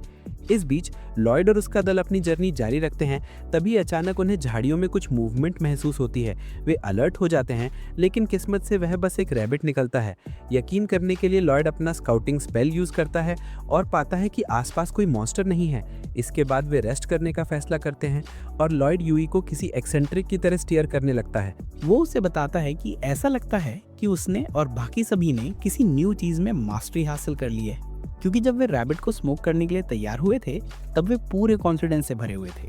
दूसरी ओर वो वरीड है क्योंकि उसे लगता है कि उसकी प्रिपरेशन पर्याप्त नहीं है। यूई उससे कहती है कि उसे खुद पर और ट्रस्ट रखना चाहिए और क्लेयर उसका सपोर्ट करती है। वो लॉयड से कहती है कि वो ग्रुप का सबसे स्ट्रॉन्ग मेंबर है, लेकिन उसे लगता है कि वो सिली बातें कर रही है। हालांकि ग्रुप के दूसरे मेंबर्स को भी ऐसा ही लगता है। वे लॉयड से कहते हैं कि उन्होंने उससे आगे निकलने के लिए गाँव में ट्रेनिंग लिया है और उसे अपनी रियल स्ट्रेंथ पहचाननी होगी, क्योंकि असली कॉन्फिडेंस वहीं से आता है। यूई उससे कहती है कि अगर वो खुद को अंडर एस्टिमेट करेगा तो उसे इम्प्रूव करना भी नहीं आएगा। लॉयड जवाब देता है कि वो अब से और ज्यादा कॉन्फिडेंट बनने की कोशिश करेगा। दूसरी ओर मर्लिन एक पुराने फ्रेंड से मिलने जाती है जो एक कासल में रहता है। गार्ड्स उसे अंदर जाने से रोकते हैं, इसलिए वो मैजिक से उनका माइंड बदल देती है और कासल में घुस जाती है। लेकिन उसे पता है कि ज्यादातर ये सब एक इल्यूजन है। वो जल्द ही एक दीवार तक पहुंचती है और उस पर पड़े इल्यूजन को दूर करके एक गेट दिखाती है। लेकिन जैसे ही वो नॉक देने वाली होती है, दरवाजा खुल जाता है और एक फरी क्रीचर उसे अंदर खींच लेता है। मर्लिन रियॉन नाम के फरी क्रीचर से पूछती है कि उसे कैसे पता कि वो यहाँ है, और वो जवाब देती है कि उसे उसकी मैजिकल आरा की स्मेल आ रही थी। खैर मर्लिन काम पर लग जाती है और डीमन एम्पायर के बारे में पूछताछ करती है। रियॉन उसे बताता है कि पिछले डीमन किंग के बेटे का बेटा डीमंस के मैजिकल एम्पायर को चला रहा है, लेकिन वे मान सकते हैं कि डीमंस की ये जनरेशन पिछली जितनी पावरफुल नहीं है। इसके बाद मर्लिन रियॉन के रिसर्च की प्रशंसा करने लगती है, लेकिन उसका मानना है कि मर्लिन कहीं ज़्यादा अमेजिंग है क्योंकि वो बिना चांट के मैजिक कर सकती है और उसने एंशिएंट मैजिक का स्टडी करके कई न्यू प्रकार के स्पेल्स का इन्वेंशन किया है। हालांकि मर्लिन यहाँ अपने बारे में बात करने के लिए नहीं आई है। वो अपने स्टोरेज से एक एंशिएंट मैजिकल बुक निकालती है और रियॉन से उसका एनालिसिस करने को कहती है। वो जानना चाहती है कि क्या वे इस हाफ बुक का यूज डीमन किंग को सील करने के लिए कर सकते हैं, जिससे रियॉन वरीड हो जाता है क्योंकि इसका मतलब है कि डीमन किंग फिर से रिवाइव हो सकता है। जंगल में वापस आकर लॉयड और बाकी लोग ज्यादा केयरफुल रहने का फैसला करते हैं क्योंकि जल्द ही डार्क होने वाला है। लॉयड उस एरिया का एक डिटेल स्कैन करने का डिसाइड करता है, लेकिन कुछ उसके स्पेल में बाधा डालता है। अचानक एक डेंस फॉग उस इलाके को अननेचुरली भरने लगता है और जब सिलिका उसे मैजिक से हटाने की कोशिश करती है तो उसे पता चलता है कि वो अपनी स्टाफ भी समन नहीं कर पा रही है। लॉयड कमेंट करता है कि ये मॉन्स्टर्स का काम लगता है जो मैजिक से फॉग में मैनिपुलेशन कर रहे हैं ताकि उन्हें अपने वेपन्स यूज करने से रोका जा सके। वे तुरंत फॉग से बाहर निकलने के लिए गांव की ओर दौड़ने लगते हैं और यूई कहती है कि अगर मॉन्स्टर्स फॉग से मैजिक रोक रहे हैं तो वे उन्हें भी नहीं ढूंढ पाएंगे। लॉयड जवाब देता है कि उनके पास उन्हें ढूंढने का कोई हिडन तरीका हो सकता है और अगर मॉन्स्टर्स फेल भी हो जाते हैं तो भी उन पर अटैक का खतरा है। उसी समय रियॉन बुक का एनालिसिस पूरा कर लेती है और वो मर्लिन से कहती है कि उसमें अभी भी उनकी फ्रेंड सिबिल द्वारा छोड़े गए मैजिक के ट्रेसेस हैं। ये सुनकर मर्लिन को एक बिटर स्वीट अनुभूति होती है और वो कहती है कि ये सिबिल का आखिरी मैसेज है। फिर वो रियॉन से पूछती है कि क्या उसे लॉयड नाम का वो ऑर्फन याद है जिसे उसने अडॉप्ट किया था, और बताती है कि उसने एक बार उस बुक को छुआ था और पता चला कि वो एंशिएंट मैजिक से रेजोनेट करता है। इस तरह भी वह भी सिबिल और उसकी तरह ही चोजन इंसान बन जाता है।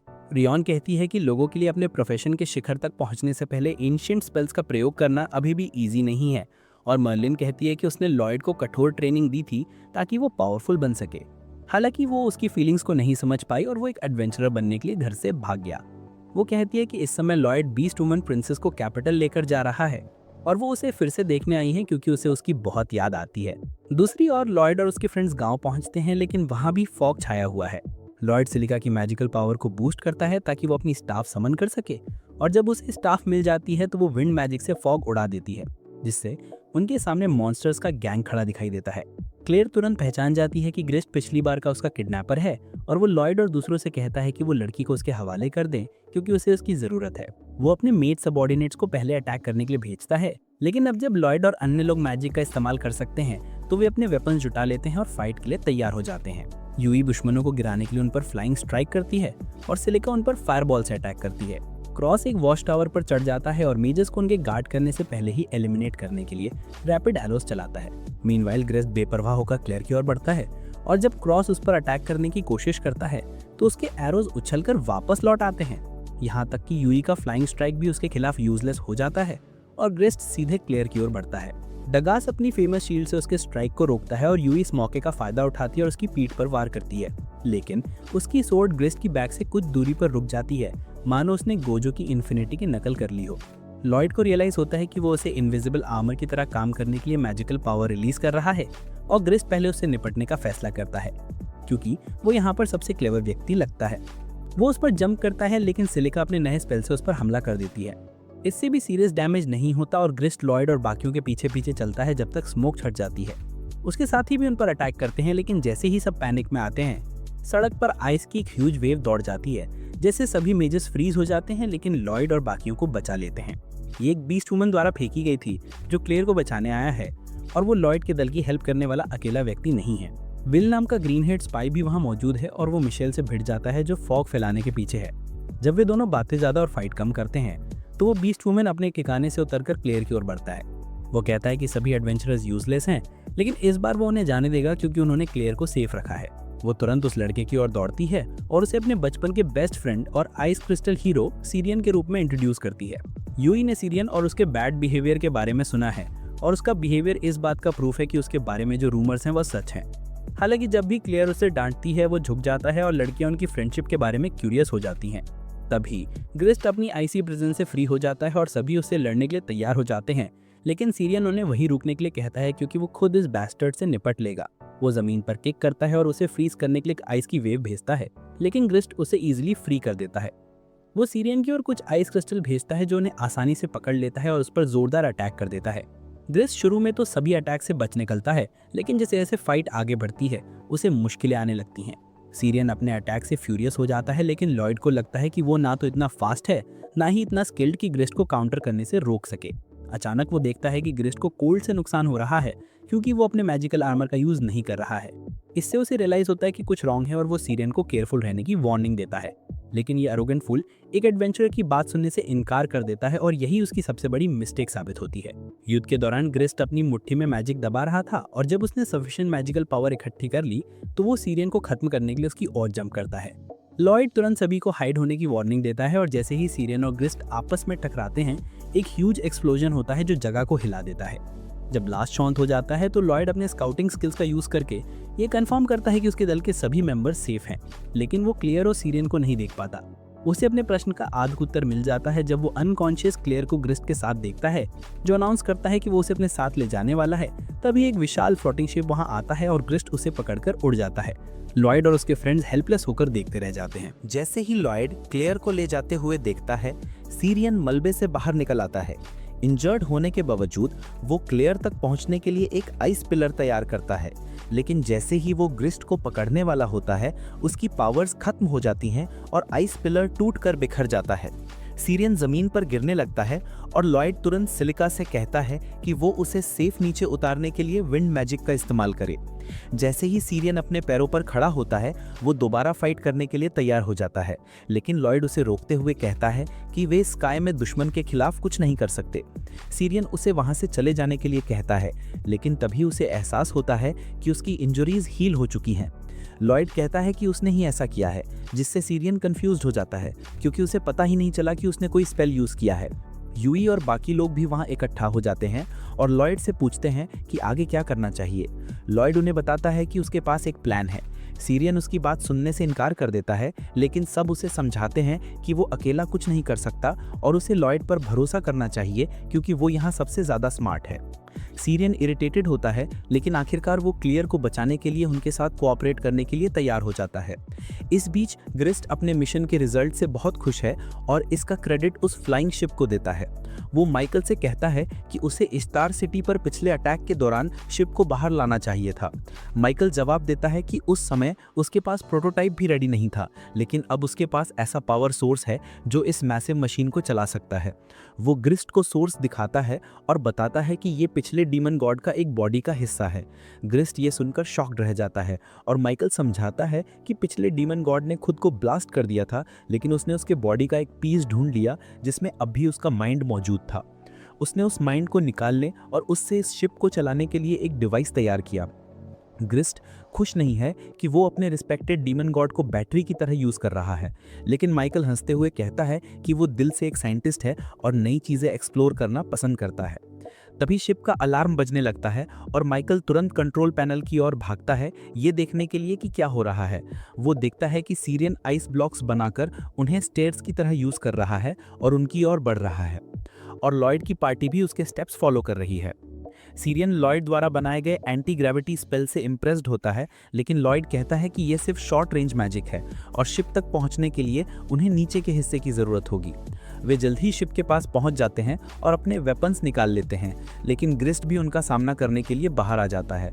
उसे पूरा विश्वास है कि वो पहले की तरह सबको हरा देगा, लेकिन इस बार लॉयड सब पर पावरफुल बफ्स डालता है। सीरियन पहले ग्रिस्ट पर अटैक करता है, लेकिन एक बार फिर उसका मैजिकल आर्मर सब रोक देता है। लेकिन लॉयड चुपके से ग्रिस्ट पर एक और स्पेल कास्ट करता है और अपने साथियों को सिग्नल देता है। सिलिका उसकी ओर एसिडिक मिस्ट भेजती है, लेकिन ग्रिस्ट मैजिक से उसे दूर हटा देता है। फिर यूई और बाकी भी लगातार हमले करते हैं। हालांकि ग्रिस्ट का आर्मर सबको पीछे धकेल देता है और उनकी हालत खराब कर देता है। वो सीरियन से पूछता है कि क्या उसे लगता है कि वो इस बार जीत सकता है। सीरियन जवाब देता है कि वो जानता था कि अकेला उसे नहीं हरा सकता। ग्रिस्ट कहता है कि पूरा ग्रुप मिलकर भी उसे नहीं हरा सकता और फिर अपना एन्चेंटेड पंच तैयार करता है। वो सीरियन पर वार करने ही वाला होता है कि डैगस उसे बचाने के लिए ढाल लेकर खड़ा हो जाता है। ग्रिस्ट दोबारा पंच चार्ज करता है, लेकिन अचानक उसका हाथ फ्रीज होकर टूट जाता है। वो शॉक में रह जाता है कि बिना किसी स्ट्राइक के उसका हाथ कैसे चला गया। सीरियन बताता है कि ये फ्रॉस्ट बाइट की वजह से हुआ, क्योंकि ठंडी हवाएं लगातार उसके चारों ओर घूम रही थीं। ग्रिस्ट अभी भी नहीं समझ पाता कि ये कैसे पॉसिबल है। लॉयड आगे आता है और बताता है कि जब सीरियन ने पहली बार अटैक किया था, तभी उसने ग्रिस्ट पर एक स्पेल डाला था जिससे उसे पेन महसूस नहीं हो पा रहा था। उसके बाद उन्हें बस उसका ध्यान डिस्ट्रैक्ट करना था और फ्रॉस्ट बाइट के असर का इंतजार करना था। लॉयड कहता है कि उसका आर्मर वाकई पावरफुल है, लेकिन ये सिर्फ उन्हीं अटैक से बचा सकता है जिन्हें वो देख या महसूस कर सके। पेन रिसेप्टर्स बंद होने के कारण उसे ये पता ही नहीं चला कि ठंडी हवा उसके शरीर को कितनी डैमेज पहुंचा रही थी। ग्रिस्ट पूछता है कि ये कैसे पता चला, तो लॉयड कहता है कि सीरियन के साथ पिछली फाइट में उसने देखा था कि उसके बाल फ्रीज हो रहे थे, हालांकि वो सारे अटैक्स से बच रहा था। इससे उसे अंदाजा हुआ कि अगर ग्रिस्ट किसी स्ट्राइक को नोटिस ना करे तो वो उसे हानि पहुंचा सकती है, और इसलिए उसने सुनिश्चित किया कि सीरियन लगातार अपना मैजिक चलाए और बाकी सब डिस्ट्रैक्शन बनाए रखें। अब ग्रिस्ट फ्यूरियस हो जाता है, लेकिन उसका पेन नंबिंग स्पेल खत्म होने लगता है और उसके हाथ में तीव्र दर्द होने लगता है। वो तुरंत जहाज के अंदर भागता है और उन मॉन्स्टर्स को फ्री करने की कोशिश करता है जिन पर माइकल रिसर्च कर रहा था। माइकल उसे रोकना चाहता है क्योंकि उसका स्टडी अभी पूरा नहीं हुआ है, लेकिन ग्रिस्ट को परवाह नहीं है, उसे किसी भी कीमत पर फाइटर्स चाहिए। तभी लॉयड और उसकी पार्टी जहाज के अंदर पहुंचते हैं और क्लेयर को एक केज में बंद दिखते हैं। सीरियन रेज में आकर डिमांड करता है कि क्लेयर को छोड़ा जाए और ग्रिस्ट गुस्से में केजेस तोड़ देता है। माइकल पैनिक हो जाता है क्योंकि उसके एक्सपेरिमेंट्स अब पूरी तरह से आउट ऑफ कंट्रोल हैं। तभी एक जायंट सर्पेंट ग्रिस्ट के चारों ओर लिपट जाता है। माइकल के दिमाग में एक नया एक्सपेरिमेंट करने का आइडिया आता है।